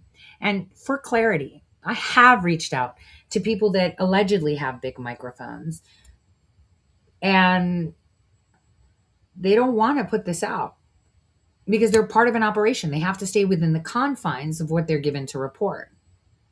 I don't. I'm just clarifying so people understand this. I don't. Right? I didn't confuddle and make it all mixed up with the No Kings protest that had nothing to do with fucking George Soros. Right? They did. They bucketed everything into Antifa. They did. There is that umbrella that they're using are these motherfuckers right here. This is middle management, okay? Above them is the AFL-CIO, which the late, great Lieutenant Scott Bennett was the one that got the document from the leadership. And with that document, we were able to penetrate their high ranks and clone one of their profiles. And you'd be surprised what AI can do. I can look like a dude or another chick. See, this is real work. It's not what you see online. This is real work. So, just pointing it out. She already told you it's not for the union that she represents. Oh, and she did say she's a federal worker in present tense, not fired. Just clarifying in case anyone was wondering. It with yes, in the chat I see a question, is G4P connected with fun? Yes, it is a project of fun. It's really, part of the same thing, and we are, continuously iterating and finding ways that we can align this effort with the shop floor organizing that others have talked about, and have this be also a point of connection that local hubs can be building with local community groups as well. Yeah, so really look forward to talking with anyone who is interested in getting involved. Thanks.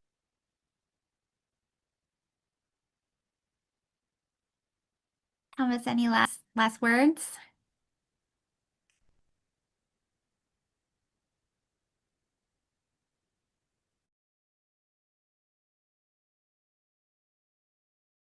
Can we just look at this slide?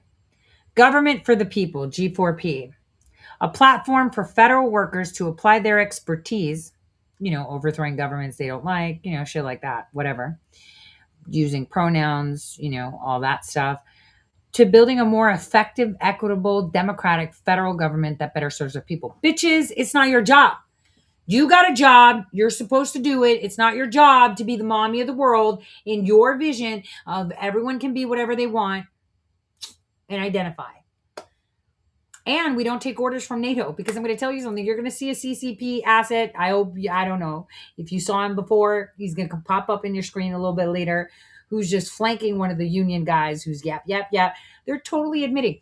Now, could this CCP agent be nannying him or encouraging him to just say more shit? Because what better thing for the enemies of our country to sow issues, distrust, and completely decimate the operational structure of our government. If your government's not working, then you can't function. And then I can come in and take over. Do you see where I'm going with this? Because this is actual war. See, these aren't funny games with a bunch of idiots that have blue hair and use pronouns. This is, I've said this before. What's that line? How do you destroy a tank? I'll wait for the chat to answer that question. Because as you're seeing, these motherfuckers are in the tank. How do you destroy it? From the inside. That's the best and most efficient way. And we have a lot of little fuckers inside our tank right now. And they're blowing it up. And instead, we're busy watching bullshit. Just wait for it. Okay, I'm gonna kick it over to Steph next. The EPA is like repping large here, which is pretty awesome. Over to you, Steph.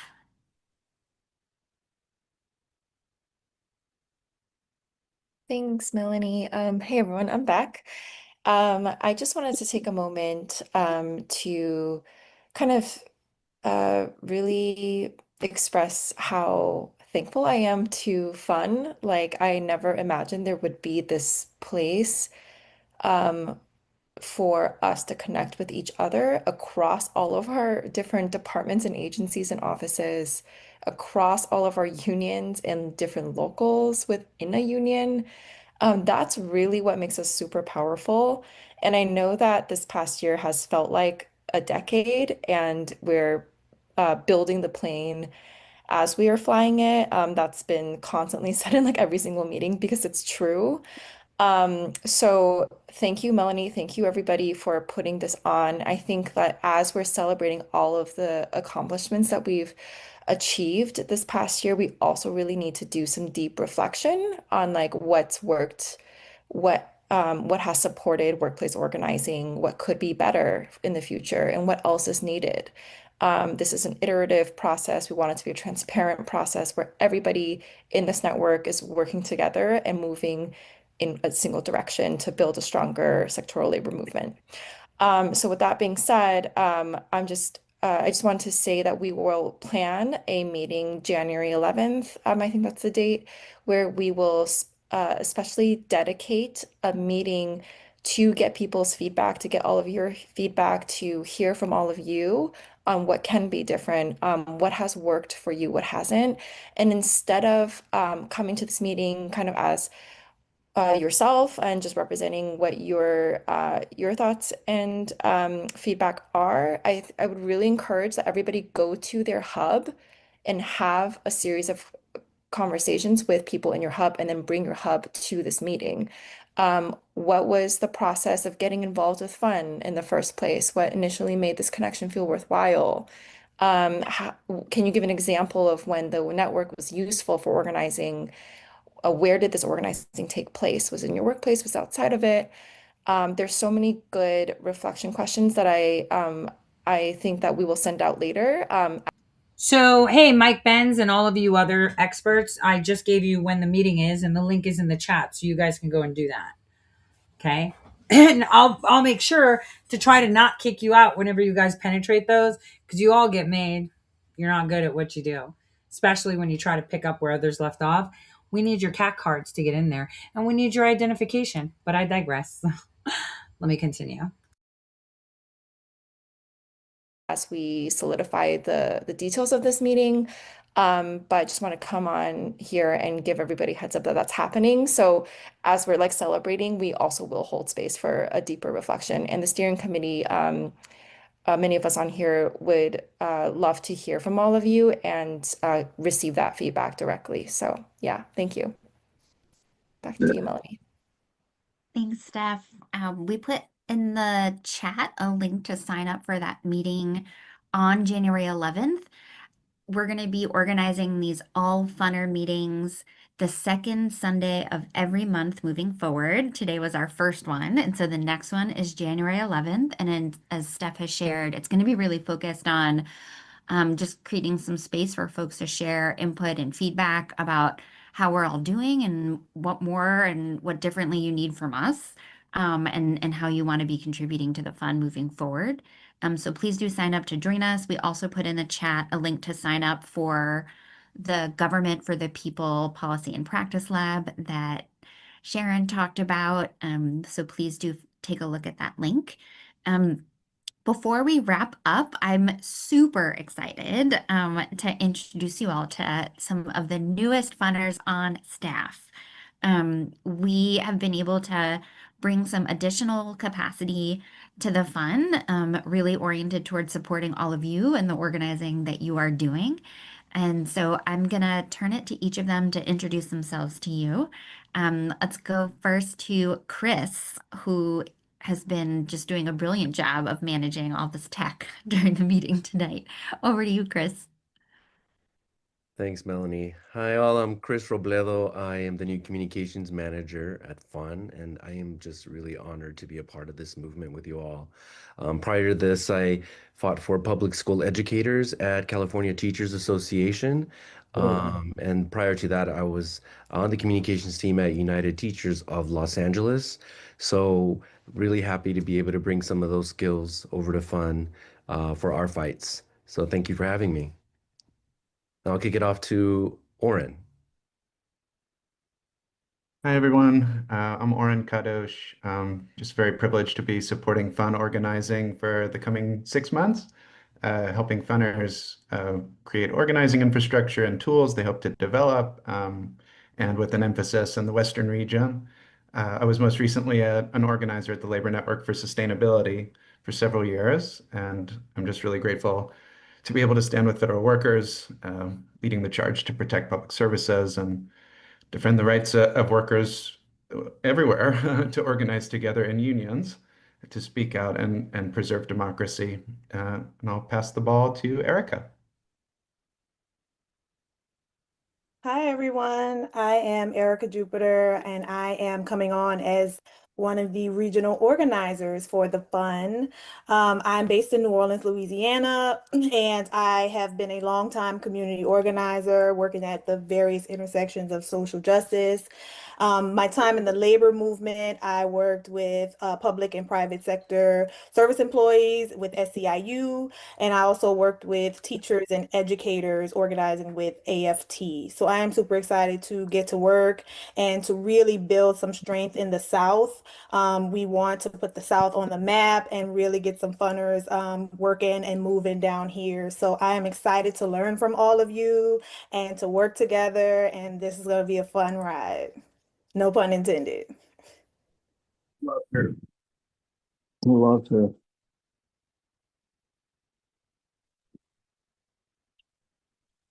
Melanie, I think you're muted.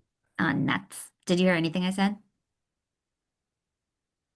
I was just saying thank you to Chris, Oren, and Erica for joining us. I feel so privileged that I get to work with and learn from them, and for the whole Fund Network.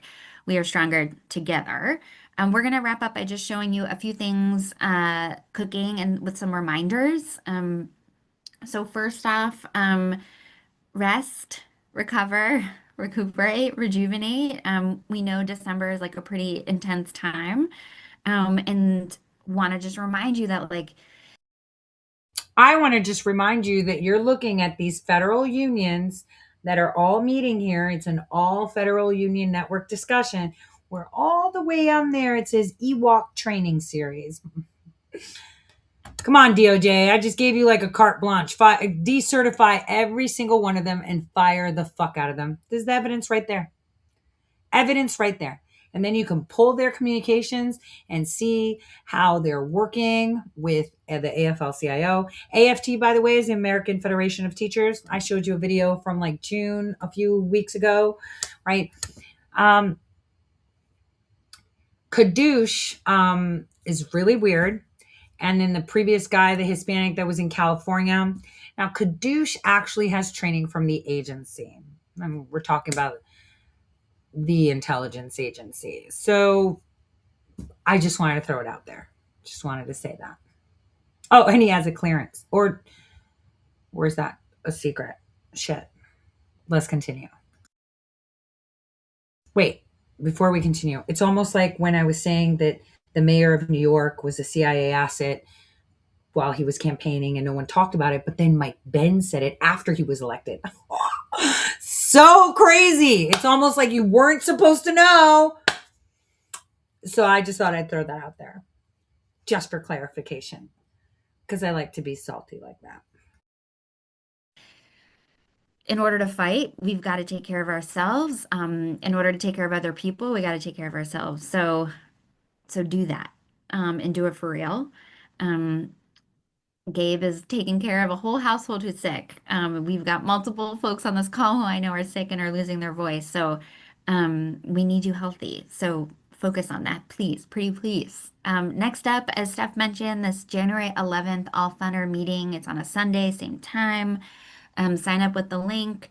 We're going to be asking for your feedback and your lessons learned and what we could be doing better or differently as a fund to support you all and how you want to stay engaged. We are also going to have a workshop in January. The date is almost confirmed, but it's going to be in mid-January. And in that workshop, we're going to be doing three things. We're going to be focusing in on how do we help our locals and unions set up organizing committees, or how to strengthen the ones that we've got. Secondly, we're going to talk about how our locals and unions.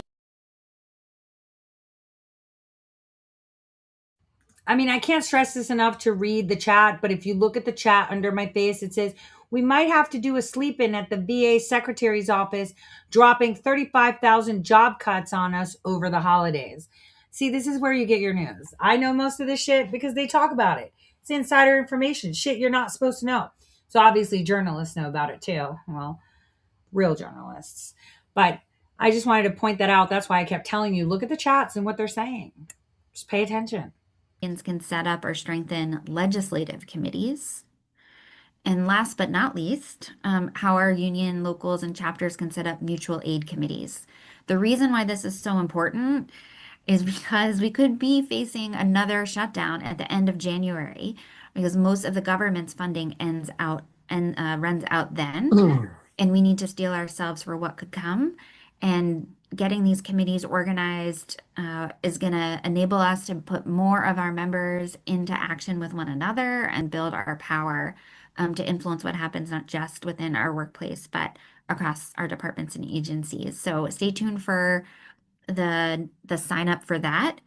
If your union, local, or chapter has a legislative committee, an organizing committee, or a mutual aid committee, if you can please just share that in the chat. We're going to be looking to funders to help facilitate breakout sections. So please go ahead and just put in the chat your info so that we can follow up with you as we get that workshop organized. As you all know, January 20th is the typical State of the Union address. And what a time for us to also be taking stock of our own unions. And so one of the things that Oren is working on with the help of lots of others is putting together an assessment tool to help us all take a beat and reflect on the status of our unions, what's going well, how are we doing with our membership, our engagement, our organizing. And so stay tuned for more information on this, but we're really excited to partner with locals on that assessment effort. And then lastly, for many of you who maybe are new to organizing, we highly. So I wanted to say something. Raccoon said mutual aid is self-funding. That's exactly what happened with No Kings protest. They were using money from United 24's crypto wallets, and then everybody bought their own t-shirts. So anyone telling you bullshit, like Soros paid for shit, he didn't pay for shit. They all funded it. Okay? It's called mutual aid. Self-funding. Everyone chipped into a big pool where the crypto couldn't cover shit for communications and buying people off. So I'm just trying to point this out. Now, they've already talked about elections a few months ago in other calls because there's multiple of these factions, right? It's not Antifa. It's a lot of these factions, and they've already targeted elections. I think I showed you one where they were talking about the elections. I showed you another one where they're talking about doing George Floyd protests this summer. I mean, they got to kill the 250. America 250 needs to be shit for them, right? So while we're all enthralled in drama, who said what, who's this, who's that, they're destroying our government from within. And we have people running cover for them. Complete cover for them. Complete and utter cover for them. So let her continue on her final 3 minutes, advising you of what else they're going to do. Recommend participating in a training series that's going to be starting on January 6th. Rough date. It's going to be every Tuesday night for about a month through EWOC, which you've heard a little bit about earlier. So an EWOC training series that is geared towards people who are a little bit newer to organizing or have maybe taken. And like I told you, EWOC is against federal laws and federal union rules. And therefore, we should decertify all the fucking unions. How about that? Just throw that shit, Bondi. Fucking Congress, just do it. And let them fight us when it's clear as day. Use their words. Why are we playing these stupid games? Annihilate these fuckers and take them out. Just get rid of them. No unions, no protection. You're fucking fired. How about that? That's what we need to do. One round of these types of trainings before. It's very discussion based and will help you just connect with other coworkers and unionists in the private sector and to an extent in the public sector too who are trying to organize. So if you go to the EWOC website, you're going to be able to sign up for that. There's clearly a lot that we've got cooking, and we're really excited to work with you all to support your organizing, build more power, and win next year. The only way through is together, and we just feel so privileged that we get to do it with you all. So with that, we're going to end here. Please, please, please fill out the poll. We'll put it in the chat one more time. We want to hear from you about what organizing skills you built. What's a lesson you've learned this year? What is like the top issue affecting your department or agency that you want to be working on? And this information is so important for us, and we're going to figure out a way to share some of the results now, actually. So please, please, please go ahead, respond quickly. Chris, do you want me to turn it over to you to just flash the results that have come in so far? So I don't have access to the data, so we won't be able to show some of those results in real time, unfortunately. Okay, all good. Oh, I'm just seeing that. My bad. More to come soon on that front. We will share it out in a way that's anonymous so that folks' info is not being put on blast. Kathy, is there something else I missed on the learning sessions? Only that, well, Sharon can speak to it. We're also launching, political, nonpartisan, but political education and learning sessions at the end of January. Sharon, you want to share a little bit about it? Are you still here? Nope. And the first one will be on, the history and frameworks for bargaining for the common good. It is being organized by the G4P kind of effort, because you can't be developing recommendations if you don't, have that deeper work, but it is also, available to all the work, right? Because we all need to understand the approaches, history, and frameworks if we're going to do what Steph said and kind of all row in the same direction. Thanks for that. Super excited. So January is going to be a full month. So we'll reiterate the importance of resting, recuperating, rejuvenating right now. There's so many fights ahead of us, including a big one at the VA. Mark put some info in the chat. So stay tuned also for some opportunities to show up for vets and the VA right now. Here's some outro music so we can dance our way off of this call. Happy Hanukkah to those of you who celebrate. I had to turn off the music so YouTube doesn't ding me, because it usually does do that.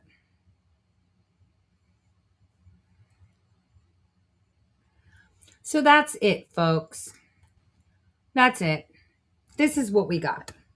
We have them planning from the inside, things that I've been saying for a while. We have them organizing to overthrow our government from the inside. I've always said this. How do you destroy a tank? From the inside. And you are observing just that. But this call was interesting because we got them. We got them at that leadership of these federal unions discussing how to organize, how to use that to structure these, completely out of their scope. So that's one of the most important things to take away here. We've just given our administration the tools to decertify these unions. I mean, at the end of the day, the unions could be like, well, fire them all, but federal government, please reach out to us. We've got tens of thousands of names nation fucking wide. Oh, and we do have US Cybercom, US Army, US Navy, NIH, EPA, CIA, which then, sometimes I'm kind of wondering when I see a few of them, are they our guy or somebody else's? Are they really idiots, or are they doing what we're doing? But then if they were doing what we were doing, they wouldn't be able to do it because they'd need a warrant because it's a private activity. I'm just saying, to collect evidence, it would be thrown out. But I am not a federal LEO or anything like that. So neither the rest of us that are actually on these calls. So again, I thought I'd show you some groundbreaking, because I can pretty much show you. I have a barrage of calls. Actually, we have them numbered as chain of custody by day and year in order. So, when I see people pulling out low level calls and pulling out, oh, this is how they do it, and Soros is funding, and they stick to these talking points. This is where I'm like, oh my gosh, who is funding you and who's running this operation? Another digital operation we actually don't need. So interesting. So let's take a break. I'm going to show you guys a song. Now, this song was written by me. It was actually a chapter in my personal book, a portion of it. But instead, I thought it made more sense as a song, and the music came out perfect. So I do have the lyrics on screen for you guys to watch and read, because it's I think it's important for us to remember some things. So let me break with that for a hot minute, and we'll continue right after this break, just for a short period of time, not too long. So let's clock it.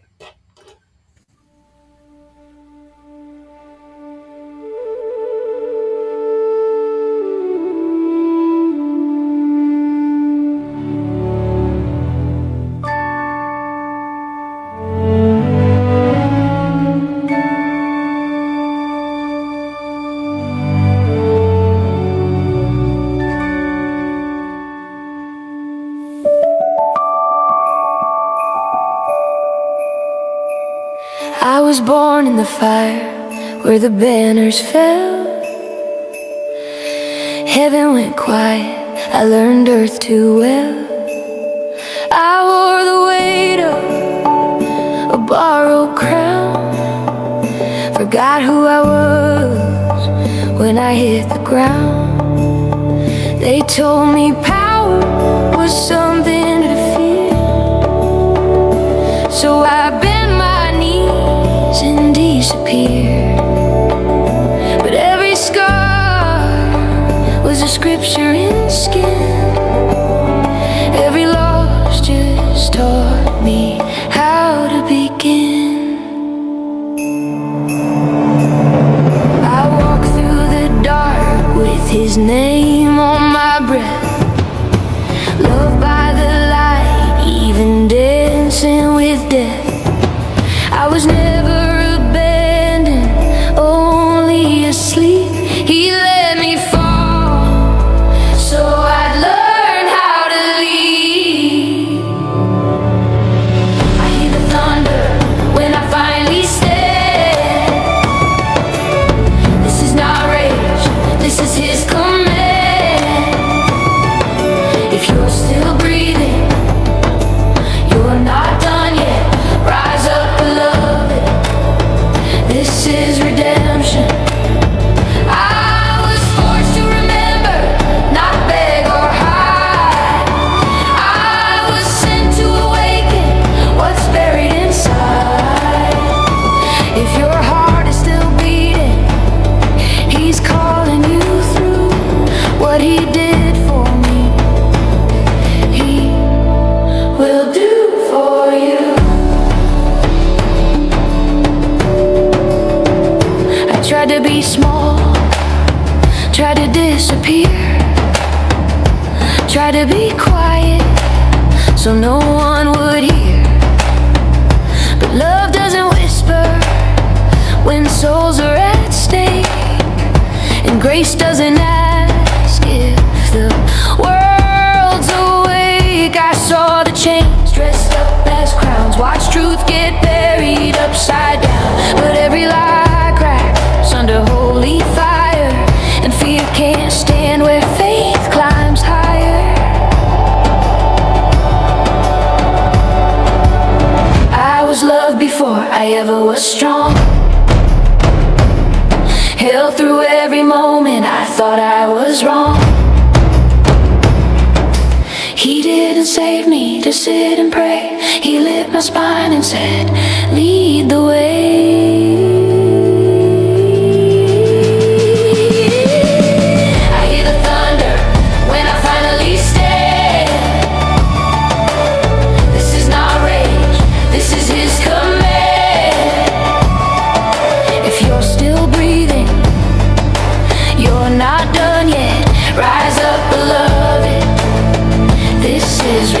redemption. I was forced to remember, not beg or hide. I was sent to awaken what's buried inside. If your heart is still beating, he's calling you through. What he did for me, he will do for you. I am not perfect, I am prepared. I am not fearless, I know he's there. I walk through ashes, I crawl through doubt. Now I know what the fire was about. You don't need wings to answer the call.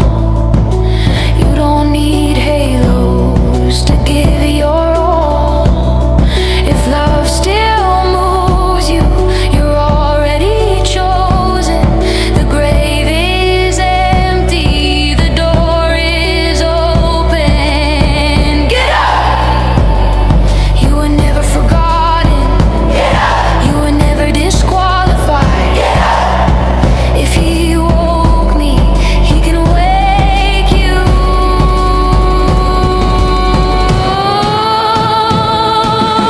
I hear the thunder when we finally stand. This is revival, not a distant plan. Every heart lit is a weapon of light. We don't fight people, we fight for their sight. I was redeemed to remind you who you are. Love from the dust to the edge of the stars. If your heart is still beating, he's calling you through. What he did for me, he will do for you. I don't walk alone, I was sent ahead to shake the sleepers, to raise the dead. This isn't the end, it's the signal flare. Wake up, beloved, he's already there.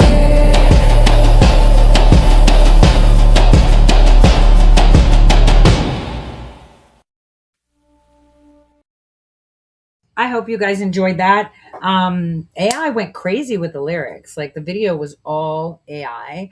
And it just did whatever it wanted to do.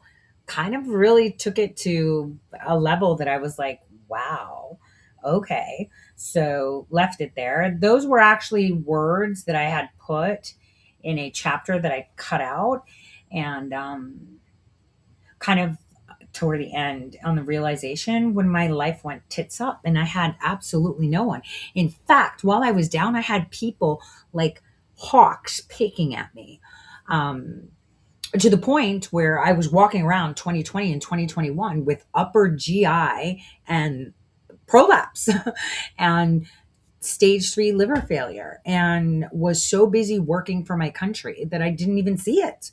Well, I did. I was in pain, but I was like, oh, I'm fat. That's why I can't breathe. No, it was my organs pulling down on my diaphragm.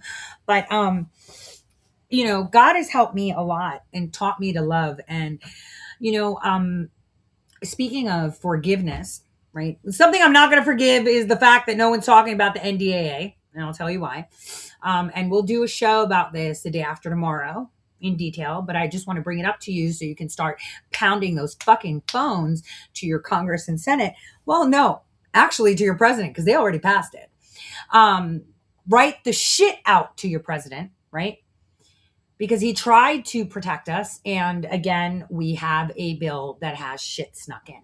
But allow me to say, you know, all of us are in positions in our life where we have to forgive. And we think of forgiveness like, oh, you're sorry. But no, we're still fucking salty, right? And we're not sorry. And so there are a few people in my life that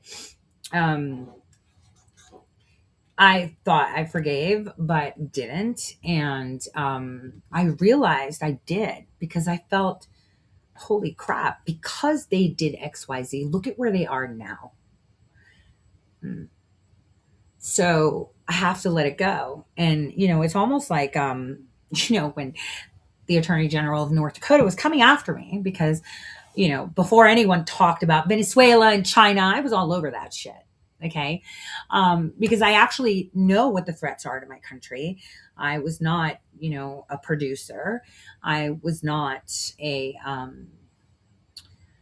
proud boy. I was not a smoothie king. I was not hired under an NDA to facilitate in a psychological operation of a great awakening bullshit, right? I knew this, and it made a lot of people uncomfortable because usually people that know things are pretty much contained and they're threats. But I guess the best way to protect me is to minimize my contributions, and I appreciate that. So I forgive the saltiness that I have. But it's about the people and about us as humans, as the MI6 lady keeps saying. She keeps talking about humans as if she's not. You should watch her. But it's more about the people realizing exactly what's at stake. I mean, we hear so many things. I could tell you that this weekend was extremely difficult for me. And for every parent that has a child deployed or a loved one, a husband, a wife, right? A grandchild, when the explosion happened and the ambush happened in Syria, I knew that there's a blackout in comms for anyone serving in the regions, right? Neighboring Iraq, Iran, wherever they are, right? And so I can tell you I was a hot mess because I woke up to phone calls from my daughter's husband, and I knew that we just have to wait to see, what's going on. And God has been great for me, but not unfortunately for Tovar, who I actually spoke to him once years ago that did not. So little young guy, I think he was from like Iowa or something. This is not okay. We should be telling the American people what's going on in the Middle East. We should be honest with them because that is how we get the support. And this is how we stop factions from rising. And I do realize that a lot of people say the truth hurts, right? And that people can't fathom the truth. But unfortunately, we're so focused on the Clinton and Epstein files that we're not paying attention to a lot of things that are happening in our country and on a global scale. It's actually quite terrifying. We have a lot of revolutions right now brewing in many nations.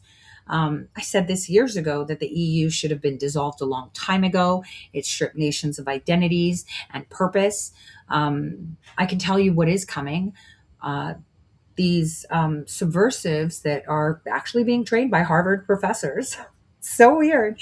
They're all sitting there and training them openly.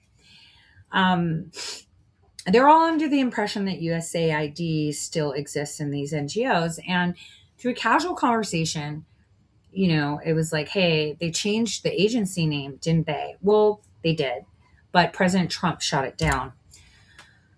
Allow me to elaborate on that one, okay? So the Global Engagement Center is where we did a bunch of these operations. This is how we got the whole censorship, the Yakowitz singing bullshit, and everything. But Congress actually did rebuild the same machinery of the GEC, but under a different label in the 2026 NDAA. But see, the record with with the actual handoff points inside the final House amendment, which is S1071, is the vehicle carrying the 2026 NDAA. The GEC's statutory authority didn't quietly fade. And the CRS is blunt. The legislative authority for the State Department's Global Engagement Center terminated on December 23rd, 2024, after Congress declined to extend it. So that was the first death it had. But then came an attempted afterlife, right? So the state rebranded and relocated the mission into Counter Foreign Information Manipulation and Interference Hub, the RFMI, right? RFMI, it's RIF, R, shit. The R/FIMI. There we go. And that second entity was explicitly shut down on April 16th by President Trump. Actually, Marco Rubio was told to. And you can see it on the reporting on the State Department's own statements. But it has been repackaged into the final House bill that passed. And the packaging isn't even hidden. It's written right into Division E, the Department of State Authorization Act for 2026. It's under Title IV, Public Diplomacy. Instead of recreating a standalone hub named the GEC or the RFMI, the FIMI that I was saying, the NDAA pushes core GEC RFIMI style responsibilities up into the job description of the Undersecretary for Public Diplomacy. So now all those NGOs, the censorship, the mind your words, the woke shit is, all these operations, psychological operations and other influence operations that are happening are under the job description for the Undersecretary of Public Diplomacy. Now, in a specific section 5401, the NDAA actually amends the State Department Basic Authorities Act. So the Undersecretary for Public Diplomacy is actually tasked to, get this, lead, synchronize, and coordinate efforts to recognize, understand, expose, and counter foreign information manipulation and other malign activities, including limiting foreign propaganda and disinformation. We've got speech Gestapo coming, and they're coordinating those efforts across federal departments and agencies. Now, you can go read it. That's actually under the House Armed Forces Division. Now, that is the functional center of the gravity shift, the hub. So the GEC is no longer a standalone. There's no agency. They've distributed these functions under job descriptions, right? So your Yakowitz would be the Undersecretary of Public Diplomacy, right? Just so you understand where I'm going with this. So that's a functional center now, and it becomes a leadership mandate that's embedded under in the Undersecretary's statutory responsibilities rather than a discrete office that can point targeted by, authorizers, appropriators, litigants, and watchdogs. In other words, you won't know jack shit and you won't be able to FOIA shit. So when you go into section 5404, it goes further and effectively recreates the mission set as required by government-wide strategy products. So it orders a comprehensive strategy to combat foreign information manipulation and interference. So that has explicit elements that mirror the old model of the GEC with the NGOs and USAID, et cetera, but analyzing adversary narratives and tactics, working with allies to expose or counter them, right? That's what they're saying. That's basically what the GEC was saying too. But it supports foreign non-state actors abroad, independent media, and get this, civil society, and coordinating efforts across federal enterprise, while also writing in to protective clauses that are politically important in the post-GEC environment. It says, hold on, let me pull it up so I don't misspeak. 5404, okay. Protecting the First Amendment rights of the United States citizens and creating guardrails so the state does not provide grants to organization engaging in partisan political activity in the U.S. Now, they threw that in there hoping that it prevents them from shutting us up, right? And I want you guys to understand, they're going gung-ho on 2026 and 2028. They've already infiltrated your election authorities in every single state. They have already fought that DMV fight. Oh, by the way, wasn't I talking about that in 2015? Holy shit. How they were registering non-US citizens to vote. Go figure. So we're going to have them in prime positions already because they have been countering us. And so this NDAA has actually distributed those responsibilities to other agencies. Now, one might say, well, it has the language to protect us, and this is a good thing, right? And blah blah blah. But let me elaborate on this. How do I describe this like accurately? It's been repackaged. Section 5404 doesn't pretend our FIMI never existed. It names it, and it forces an accounting. The bill requires to report, including what actions the state took to preserve institutional capability, right? To counter adversarial operations, like how they called everyone a Russian bot, stuff like that. Or that you're misinformation and they shadow banned you or blocked you or banned you. Now, since the termination of our FIMI hub, it also demands a list of like active and canceled projects, from countering PRC Influence Fund and countering Russian Influence Fund. These are NGOs since January 21st, 2025. Now, that means the successor in the final text is not presented as, hey, we're resurrecting RFIMI. No, it's presented as the hub is terminated. Now the undersecretary role is this statutorily expanded, and the department must deliver formal FIMI strategy and retrospective accountability report on how capability was preserved after the shutdown. So the cleanest framing that I can give you is that the GEC, RFIMI, as a named office, was indeed terminated. There is no office. The NDAA rebuilds the capability architecture by actually embedding the same operational purpose inside the Undersecretary for Public Diplomacy statutory duties, and by mandating a department-wide strategy and reporting regime tied to foreign malign influence and disinformation. So, excuse me, I'm going to sneeze. So, oversight.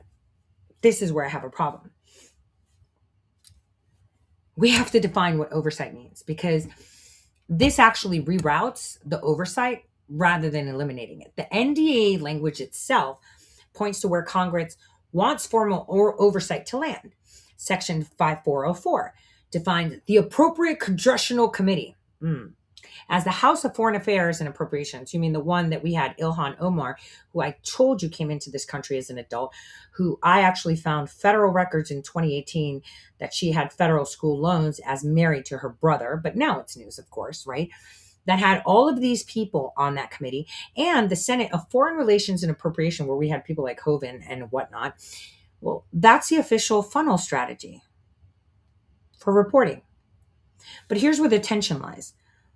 When Congress kills a distinct office like the GC and then what they labeled as the RFIMI, right? It's easier to oversee because there's a single organization chart box. Basically, Yakowitz is sitting on top of it. You've got all these people under it. You've got Joe Schmo, all these people, right? They're in a single budget line cluster, a single leadership change, and a single program identity that inspector generals, GAO, appropriations, litigants, pressure, audit, subpoenas, FOIAs go to.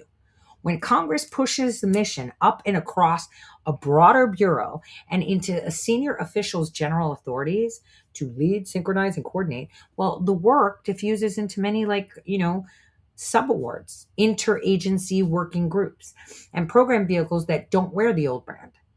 So that diffusion doesn't mean that there's no oversight. It means that oversight becomes extremely hard to do clearly, because now you're chasing a function, not a fucking office.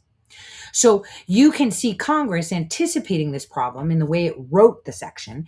Specifically, it was either subsection D or E, where it's essentially demanding a continuity of capability narrative after the shutdown and a project list for 2 influence funds during a specified period. They actually asked for that. Now, that is Congress trying to force the diffuse function back into concrete paper trail, but it's not going to work. It's like, someone steals your credit card. you know that, Joe Schmo stole your credit card, right? But what if Joe Schmo isn't Joe Schmo? It's like this anonymous company. And then that anonymous company took your $100 and split it into 1,000 pieces, like pennies here, $1 there, everywhere. You won't be able to locate where all that money is because it's been dispersed. This is the same way, right? When, you're dispersing the capabilities of influence operation, which should be deemed a weapon of mass destruction, in my opinion, because it targets the mind of the people in whatever nation they are, and including ours. And it makes it extremely more difficult for you to be able to demand information. Say, hey, so can you tell me if this like Candace Owens thing is an influence operation? Yeah, you got to be more specific. Like, who would be in charge of that? Like, I don't fucking know. Who's in charge of operations? Tell me. Tell me about Erica Kirk. Can you give me information? I don't know what agency is running it. You got to tell me. Do you see where I'm going with this? So this is, and I'm not saying they're influence operations, but I'm also like using them as an example, but whatever. Now there's a lot of reporting available in regards to what I've been telling you right now, but the House passed the final 3,086 page package about 5 days ago. And the Senate was up next. Reuters described it as expected to pass the Senate and be signed, but that's not the same thing as sign. The Senate's own daily press showed that on December 11th, the Senate was scheduling votes that concurred with like this House amendment that they were doing, 1071, which is the final Senate disposition on the motion at the moment. That's what I see. But now it's passed, right? So what's happening here in plain terms, right? Without pretending something is mystical. Congress did not resurrect the GEC by name. It did something more survivable. It reauthored the job of the Undersecretary of Public Diplomacy to carry the same counter foreign malign influence responsibilities as a permanent part of the public diplomacy leadership portfolio. And it required a theming strategy plus a report explicitly referencing the terminated FEME hub and demanding visibility into related influence funded projects. This is where all the NGOs are. This is where USAID runs through. This is everything. Now, my concern here is that oversight gets extremely weak when you dissolve an office and spread its powers. And the easiest way to say it is that this NDAA creates reporting guardrails, but it also makes the mission harder to isolate because the statutory authority now sits inside broader leadership duties rather than a single branded entity, right? There's no disinformation division. It's under his job. And this isn't a conspiracy sentence. It's an organizational design sentence, the way they made it. So I need you to understand just how scary this is, right? Because this is not a resurrection of the GC. It's not a conspiracy. It's not even particularly novel. It's the federal government deciding we believe influence operations are part of modern warfare, but we no longer want civilian-facing office that looks like it manages speech, basically. We just don't want you to know we're managing speech. So they killed the GC. They killed the successor brand, the RFIMI, right? And they kept all the tools and they moved them deeper into defense and avoided explicit language and passed it through a must-pass bill. That's how they repackaged it. And this is how all of you were duped. And all your so-called experts that talk to you about policy, right, are sitting there analyzing things that you really don't give a fuck about, except for the fact that they're going to be censoring speech again. And, it might not be done under this administration as blatantly, but it will happen. And now you won't be able to point it out. You won't be able to say, that division silenced me. Before it was DHS, now it's like, oh, we don't know. Hey, Mr. Undersecretary of Public Diplomacy, did you silence Joe Schmo on YouTube? I don't know. FOIA? Yeah, no, he didn't do Joe Schmo. Well, okay, you re-FOIA and you're like, yo, so Undersecretary didn't do it. Maybe his first in command that oversees, I don't know, X, Facebook, Instagram, whatever. Yeah, can you be more specific? Like, do you know like who the person is in there? No, I fucking don't, because we don't have a list of all the career employees that work on. Yeah, so I can't help you. Thanks. And then when your Congress wants to be like, yo, are you guys like doing this to the people? Like, if you actually get someone good in there to say something, it's like, yeah, I don't know. Like, can you ask us more specific questions? Because it's like, I'm not understanding. It's like my job is so broad and I got all these departments. You see, these are real problems that we're not discussing, right? And this is why it's important that President Trump actually make an agency. We need one, because that this way the people have the right to point the fingers. And that's the way it is. And it's so appalling to watch all your media influencers sit there and pretend that they're policy experts, that they're all about America and freedom of speech, and none of them is fucking touching this. Now, to be fair, the undersecretary position was something that I'm writing an article about. And so today's conversation with that friend of mine actually was like, you know what? I should talk about this. Because in 2016 and 2018 and 2020, there were a bunch of influence operations that were run under DHS, right? This is why Obama created the CISA division to counter misinformation, disinformation, or hostile attacks from Russian bots. We were all Russian bots. And we couldn't unlabel ourselves. And the tech companies were getting a shit ton of money to do it. So what stops public diplomacy from doing the same thing, especially when you can't check and see what they were doing? So I would actually urge that such activities be sequestered into one agency that can be held accountable, that can be seen, because it was a hot mess, right? Now, if there are influence operations that the Pentagon has to conduct or the military has to conduct, that's out of the purview of civilians. But when we have divisions of influence operations within our own government that are being deployed, and these are weapons of mass destruction within our borders, we have every right to be able to audit and see. Because as we have seen, most of our Congress and Senate are bought and paid for by foreign lobbies. So how do we know they're not silencing you for things? Speaking of foreign lobbies, I want to show a video to end this. And we'll get into all of this stuff the day after tomorrow. When I saw the attack in Australia, I said to myself, wow, the guy took a selfie. I saw that there was already a push from the night before, right, to push forward.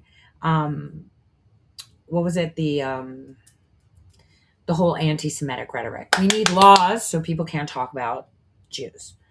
We don't have laws to not talk about Christians or Muslims, right? They're free game, or Buddhists, but we need to protect them.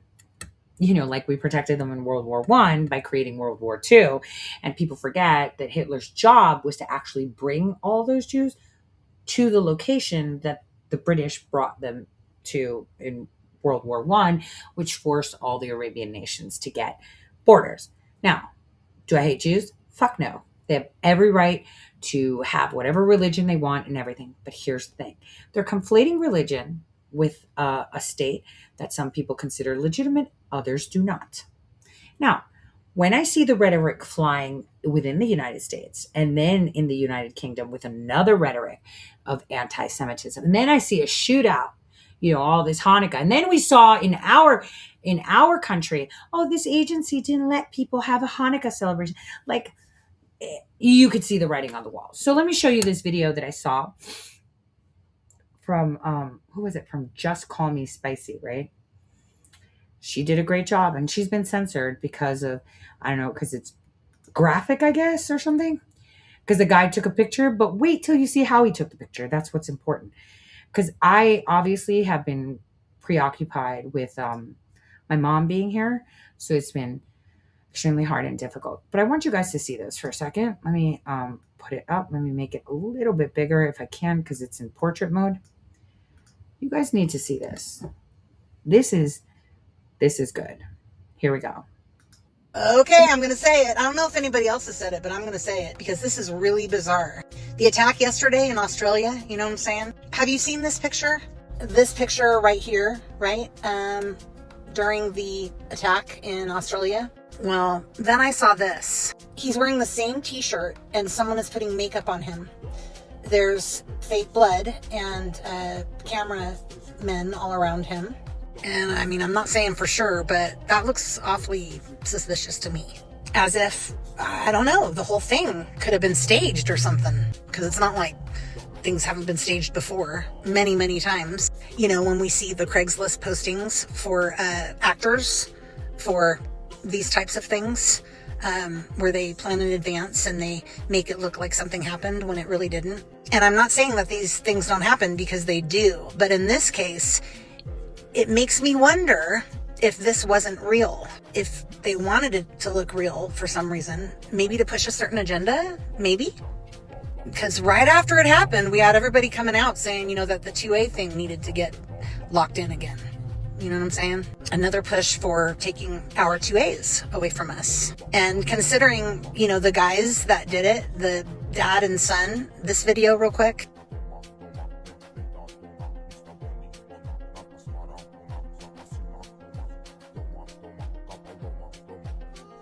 And I'm not saying that the casualties weren't real, because apparently there were like several people that were there, right? That video of the guy using the 2A could have been real, and he definitely looked experienced because he was shooting that thing pretty quick, right? He looked definitely like he had been trained. But the picture of that guy that I just showed you, that wasn't real. So what's up with that? Weird. Possibly partially staged event to make things look much worse than they really are, to, you know, limit the 2A situation. But it's funny because in Australia, they don't even have 2As. And this still took place. Weird. As if, you know, people can get their hands on pew-pews if they want to. But then what happens is the people that live there don't have any way to defend themselves. Convenient. But the United States and different countries will use what happened there as an excuse to limit ours here as well. So like Clandestine said, time for 40,000 foot view. This rise in left-wing terrorism is not an accident. What we are witnessing is manufactured chaos as part of a broader color revolution regime change operation to prevent Trump from succeeding in destroying the deep state. This problem cannot be solved by asking nicely. Unprecedented circumstances require unprecedented action. It's time for Trump to invoke the Insurrection Act. I agree. Deploy the U.S. military to every city in America. Safeguard the public. Completely uproot the left-wing terrorist network, deport the illegals, secure elections, arrest the traitors who are responsible for all of this, and save the republic. Because the fact of the matter is, we still have a lot of people in our country that shouldn't be here, that are here to cause destruction to our country. I just want to say something. She's citing people that I know for a fact are operators under NDA, so I don't agree with this. So is she an operator? I don't know. But I'm going to clarify that as we move along in the video. For example, did you hear about what was stopped in Los Angeles, right? The DOJ announces they've arrested 4 leftist terrorists who plan to blow up targets in New York and Los Angeles. They were found with materials reading "Death to America, Death to ICE, Free Palestine, America is Fattest," and more. They've been identified as Audrey Carroll, Zachary Page, Dante Gaffield, and Tina Lai. Make examples out of these terrorists. Here's the video. The 4 defendants are Audrey Carroll, 30 years old. The pictures, I think we have them somewhere. We'll put them up here. Audrey Carroll, 30 years old. Zachary Aaron Page, 32. Dante Gaffield, 24. And Tina Lai, 41. Each from the Los Angeles area. Each is charged with conspiracy and possession of an unregistered destructive device in violation of Title 26, United States Code Section 5861D. We intend to file additional charges in the coming weeks as we finish reviewing the evidence. The defendants are all radical anti-government members of the Turtle Island Liberation Front, which according to their own social media is an anti-capitalist, anti-government movement that calls for their associates to rise up and fight back against capitalism. One of the leaders of the organization, defendant Audrey Carroll, helped organize an even more radical faction of the group called the Order of the Black Lotus. Each of the defendants charged today was also a member of the Order of the Black Lotus. Carroll described this group to her co-conspirators as everything radical. As detailed in the federal complaint, which we will now make public, in November 2025, defendant Carroll created a detailed bombing plot to use explosive devices to attack 5 or more locations across Southern California on this upcoming New Year's Eve. Carroll and her Co-defendant Zachary Page led the effort to obtain and build the bombs and to recruit others to join in their plot. Carol's bomb plot was explicit. It included a step-by-step instructions to build IEDs or improvised explosive devices and listed multiple targets across Orange County and Los Angeles. Carol also made clear her desires. She said, quote, "What we are doing will be considered a terrorist act." Carol and Page also discussed plans for follow-up attacks after their bombings, which included plans to target ICE agents and vehicles with pipe bombs. Now, I don't know if you're aware of this, but there were IEDs found in Australia too at that scene. Almost as if, you know, all of these things are just coordinated. You know, they use the same type devices and make things look really, really bad so that it not only frightens the public, right, but it holds the politicians hostage as well, because God forbid they do what is right. You know, they could be held accountable later by the people that are committing these atrocious acts. I'm just saying that it's important to really be careful what you believe from all of these different events. Because again, I'm not saying that they are all staged, but a lot of them are. To push an agenda, to frighten the public, to hold governments hostage with color revolutions. They want us in a constant state of fear, fear, fear. Because how do you keep a society compliant without it? Please be cautious with what you take seriously. This is all designed and orchestrated with a very specific goal in mind. It always is. PSYOP after PSYOP after PSYOP after PSYOP. Just saying. Okay, I'm going to say it. I don't know. So she cited people like Clandestine, which is an actual operator. Nick Sorter, who stole my credit card. He's a fucking drunk thief. So he's been elevated to operator. So I don't really trust it. But allow me to just say this on that matter. And this is why I haven't spoken on any other events.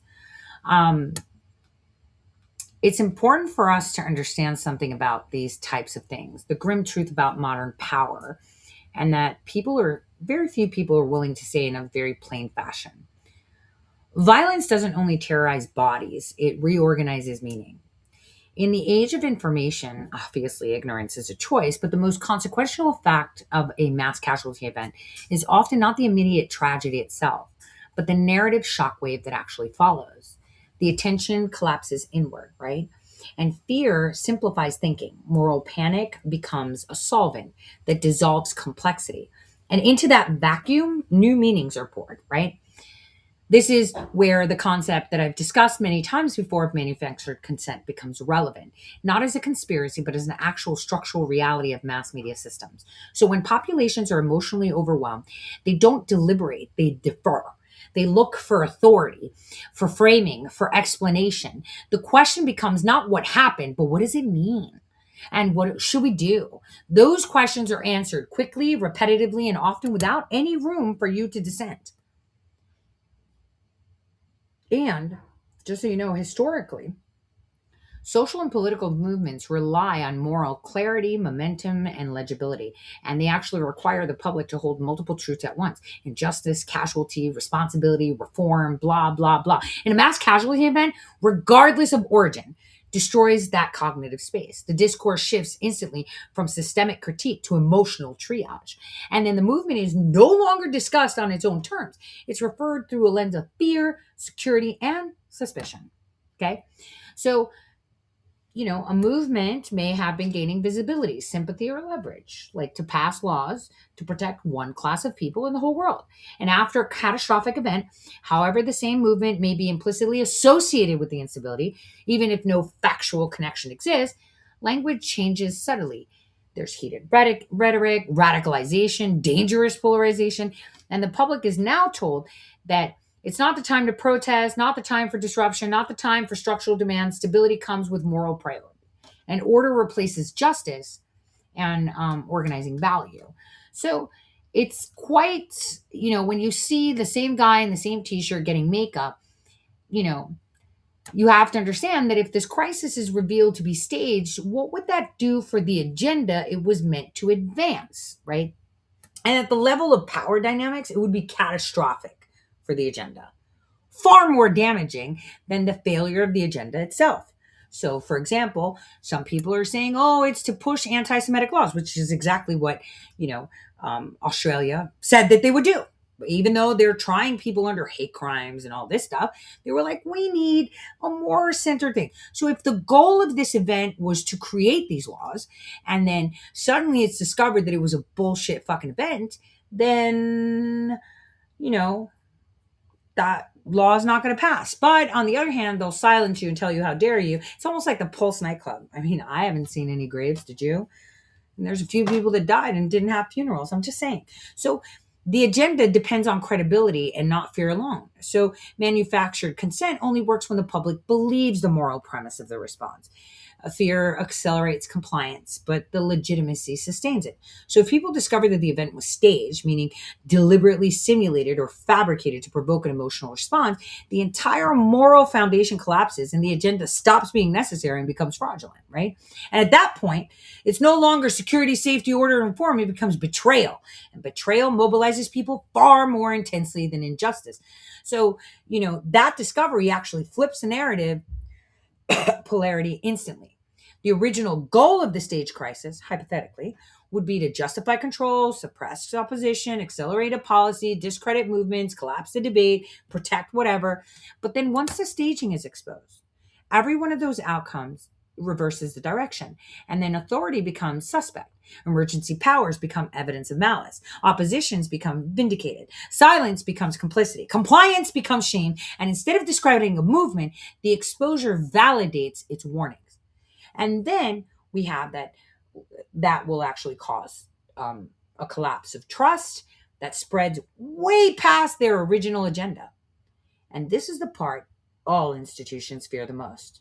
If one event is proven staged and the public does not isolate that event, they ask, what else was manipulated? What else was framed? What else was necessary because of fear? This triggers like an epistemic collapse, a breakdown in trust across media, government, experts, and institutions. Wait, because I did tell you this is going to happen. Just pay attention to what I'm telling you. Now, once this happens, even legitimate future warnings are totally ignored. And therefore, the original operation, which was to do that, is a complete success. That's why historically, states avoid fabrication. Well, they should. And opportunism is safer than invention. And real crises are abundant. Fake ones are existentially risky. So this creates the agenda to become retroactively criminalized. So if staging were exposed, the agenda doesn't merely fail, it becomes evidence. Policies passed under false pretenses are challenged. Officials involved face legal and political moral consequences, right? And all downstream actions are reframed as illegitimate. Everyone's going to lose trust in the media. I think I fucking told you that. We are going to be destroying the media soon. I said that a couple weeks ago when I was live because it was coming and it came. And even people who benefited from the agenda rush will start to distance themselves. What was once an emergency governance becomes an abuse of power. Now, to be fair, the public reaction to something like that would not be confusion. It would be rage, righteous indignation, but actually really bad rage. Importantly, the dominant emotion would not be fear or disbelief. It would be fucking anger. Fear makes people compliant. Anger makes people organized. And this is why exposure of deception is far more destabilizing than exposure of incompetence or corruption. Corruption can be rationalized. Deception aimed at emotional manipulation cannot. I mean, all of you hold some keys. Wait till you see all your operators chatting. Oh, and you still follow them. That's what sucks. Deception aimed at emotional manipulation cannot survive something like this. No matter how many fucking revival events you do, you're dead in the water now. Because this almost never happens openly. Like, that's just, because exposure would be devastating. Successful power systems don't rely on staging. They rely on narrative framing, selective amplification, emotional saturation, agenda timing, moral compression. Those are the methods that achieve similar outcomes without existential risk. And that's why a serious analysis focuses on the response of exploitation, not the fabrication. Hence why I didn't focus on assassinations and these mass things. I'm focusing on the response and the exploitation, not so much the fabrication. It's what comes after. That's why the minute that came out, I was like, oh, here we go. Here we go. So the idea of staging in a psychological, I guess, thing to society, even if no event is staged, the perception that it might be signals something super real, that a population no longer trusts authority to act in good faith. And that loss of trust itself is destabilizing and often a result of repeated crises that have been exploited in the past. So when people, ask, like, if they would lie to control us, what else is built on lies? Well, bitches, everything. How about that? So in the event that event and others were staged and were discovered as such, the agenda not only would merely fail, it would implode. Authority would completely lose legitimacy far beyond the original issue. Public trust would completely fracture across institutions. Opposition would be validated and energized. Shit. You'd lose your shit. I mean, if I was Australian and there were probably real casualties or all of them were fake, I mean, come on, man. You watch movies. Have you not watched that show Face Off? Come on, for real, guys. This is a big problem. And this, I've been trying to explain, like, you need to start trusting your gut. You have to have more faith and you should be able to see clearly. And, when people stop me when I'm out and they're like, oh, Tori, hi, I listened to your show, or blah, blah, blah, Richard, blah, blah, blah, blah, and they're like, what do you think of the Charlie Kirk? I'm like, well, the world says he's dead for now, so we're going to keep it at that. Done. What do you think of Erica Kirk? Well, I thought it was awkward the way President Trump pushed her away, but that's about it. But I already know. Where's Charlie Kirk's sister? I get it. But I don't want to look at that. I want to see what comes after. So, for all of you out there, as we're bombarded with a lot of these things, and a lot of you get enraged, and I can tell you that there's a lot of people within your government right now that feel the same rage. We can't wake everyone up if we're not doing the work. And it's unfortunate. I was speaking to someone and I was like, oh my God, here he goes again. I sent a DM to a friend of mine. And I was like, what the fuck? And I'm not gonna lie, it's about Mike Pence. I was like, why is he making this analysis? It's so fucking wrong. And he was like, well, because not a lot of people are like us. They need lower level fucking talk. And this is how operators work. It could be that he believes everything he's saying, or he could be ordered to muddy stuff around. There's a lot of maybes. I'm not saying he is. I'm not saying he's not. But rage is never the answer. And oh boy, it's about to get real bumpy.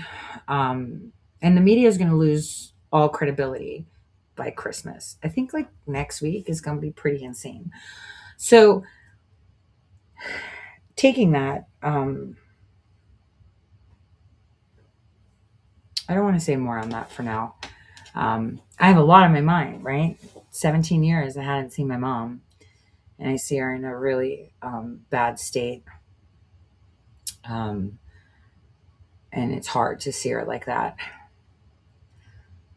Even though we never kind of like saw eye to eye on things ever, she's still my mother, and I respect that. She gave birth to me, and I love her for that.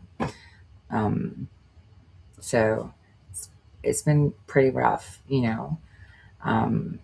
there's a lot of things that happen, and I don't think I'm an idiot. But I think sometimes people take advantage of your compassion and your kindness, but it's not a lesson for you. You should never stop being kind. You should never, stop being compassionate, no matter how much someone may take advantage of you or do you harm, because it's not your lesson to learn, it's theirs. I've said this before. When someone takes from you or hurts you, it comes back to them tenfold. And I speak that into reality. Anyone that takes something from me will get it back tenfold. And I don't want to gloat, but a lot of the visible ones that have done that to me, they're in a lot of trouble lately. And I don't want to gloat because I shouldn't find pleasure in their punishment. Even though a little piece of me wants to. Yeah, he can tell that I'm upset. My cat I don't know if you guys can hear him purring from there. This is my little old man who I brought back from Afghanistan. This is my biscuit. This is my man who stowed away when I was hurt, and his purrs kept me alive. And he's a little bitch. He hates it when I call him faggot. Because he sways his butt when he walks.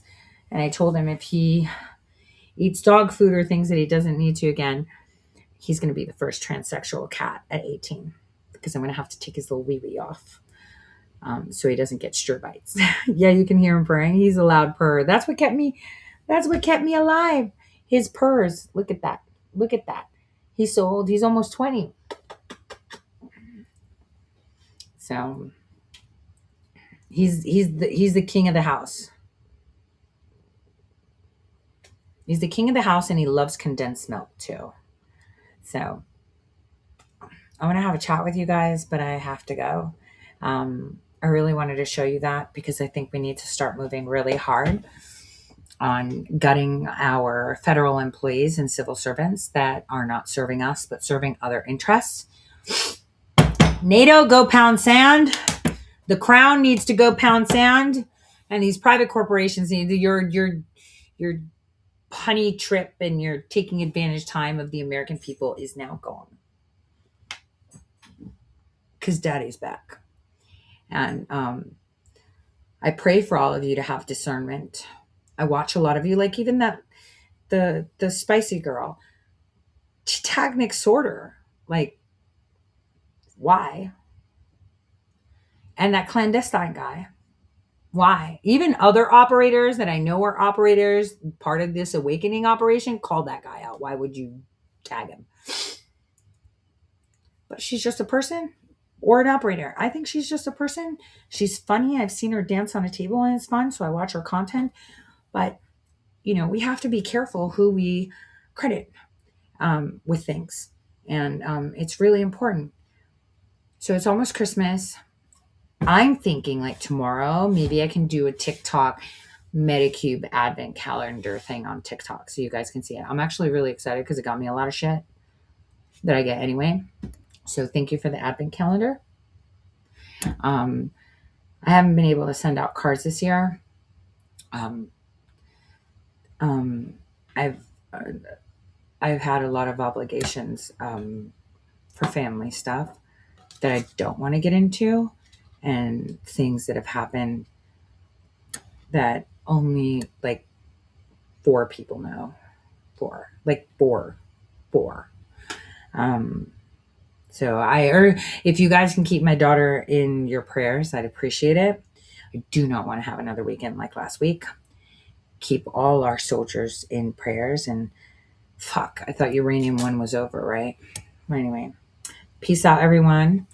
And, in God we trust, right? So let me share my favorite interview from the president in closing. God bless. Years from now, some of them may look back and ask themselves whether they've made the right choice, whether they've made the most of the opportunities they've been given. Together, we have the same mission. Over the course of your life, you will find that things are not always fair. You will find that things happen to you that you do not deserve and that are not always warranted. But you have to put your head down and fight, fight, fight. Never, ever, ever give up. Don't give in, don't back down, and never stop doing what you know is right. Nothing worth doing ever, ever, ever came easy. And the more righteous your fight, the more opposition that you will face. In your hearts are inscribed the values of service, sacrifice, and devotion.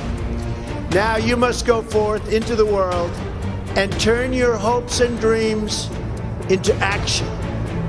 America has always been the land of dreams because America is a nation of true believers. When the Pilgrims landed at Plymouth, they prayed. When the founders wrote the Declaration of Independence, They invoked our Creator 4 times. Because in America, we don't worship government, we worship God. It is why our currency proudly declares, "In God we trust." And it's why we proudly proclaim that we are one nation under God. The story of America is the story of an adventure that began with deep faith, big dreams, and humble beginnings. The next generation of American leaders never, ever give up. There'll be times in your life you'll want to quit. Never quit. Never stop fighting for what you believe in and for the people who care about you. Carry yourself with dignity and pride. Demand the best from yourself. The more people tell you it's not possible, that it can't be done, the more you should be absolutely determined to prove them wrong. Treat the word impossible as nothing more than motivation. Relish the opportunity to be an outsider. The more that a broken system tells you that you're wrong, the more certain you should be that you must keep pushing ahead. You must keep pushing forward. And always have the courage to be yourself. America is better when people put their faith into action. Pray to God and follow His teachings. Today, each of you begins a new chapter as well. When your story goes from here, it will be defined by your vision, your perseverance, and your grit. You will build a future where we have the courage to chase our dreams no matter what the cynics and the doubters have to say. You will have the confidence to speak the hopes in your hearts and to express the love that stirs your souls. As long as you have pride in your beliefs, courage in your convictions, and faith in God, then you will not fail. As long as America remains true to its values, loyal to its citizens, and devoted to its Creator, then our best days are yet to come.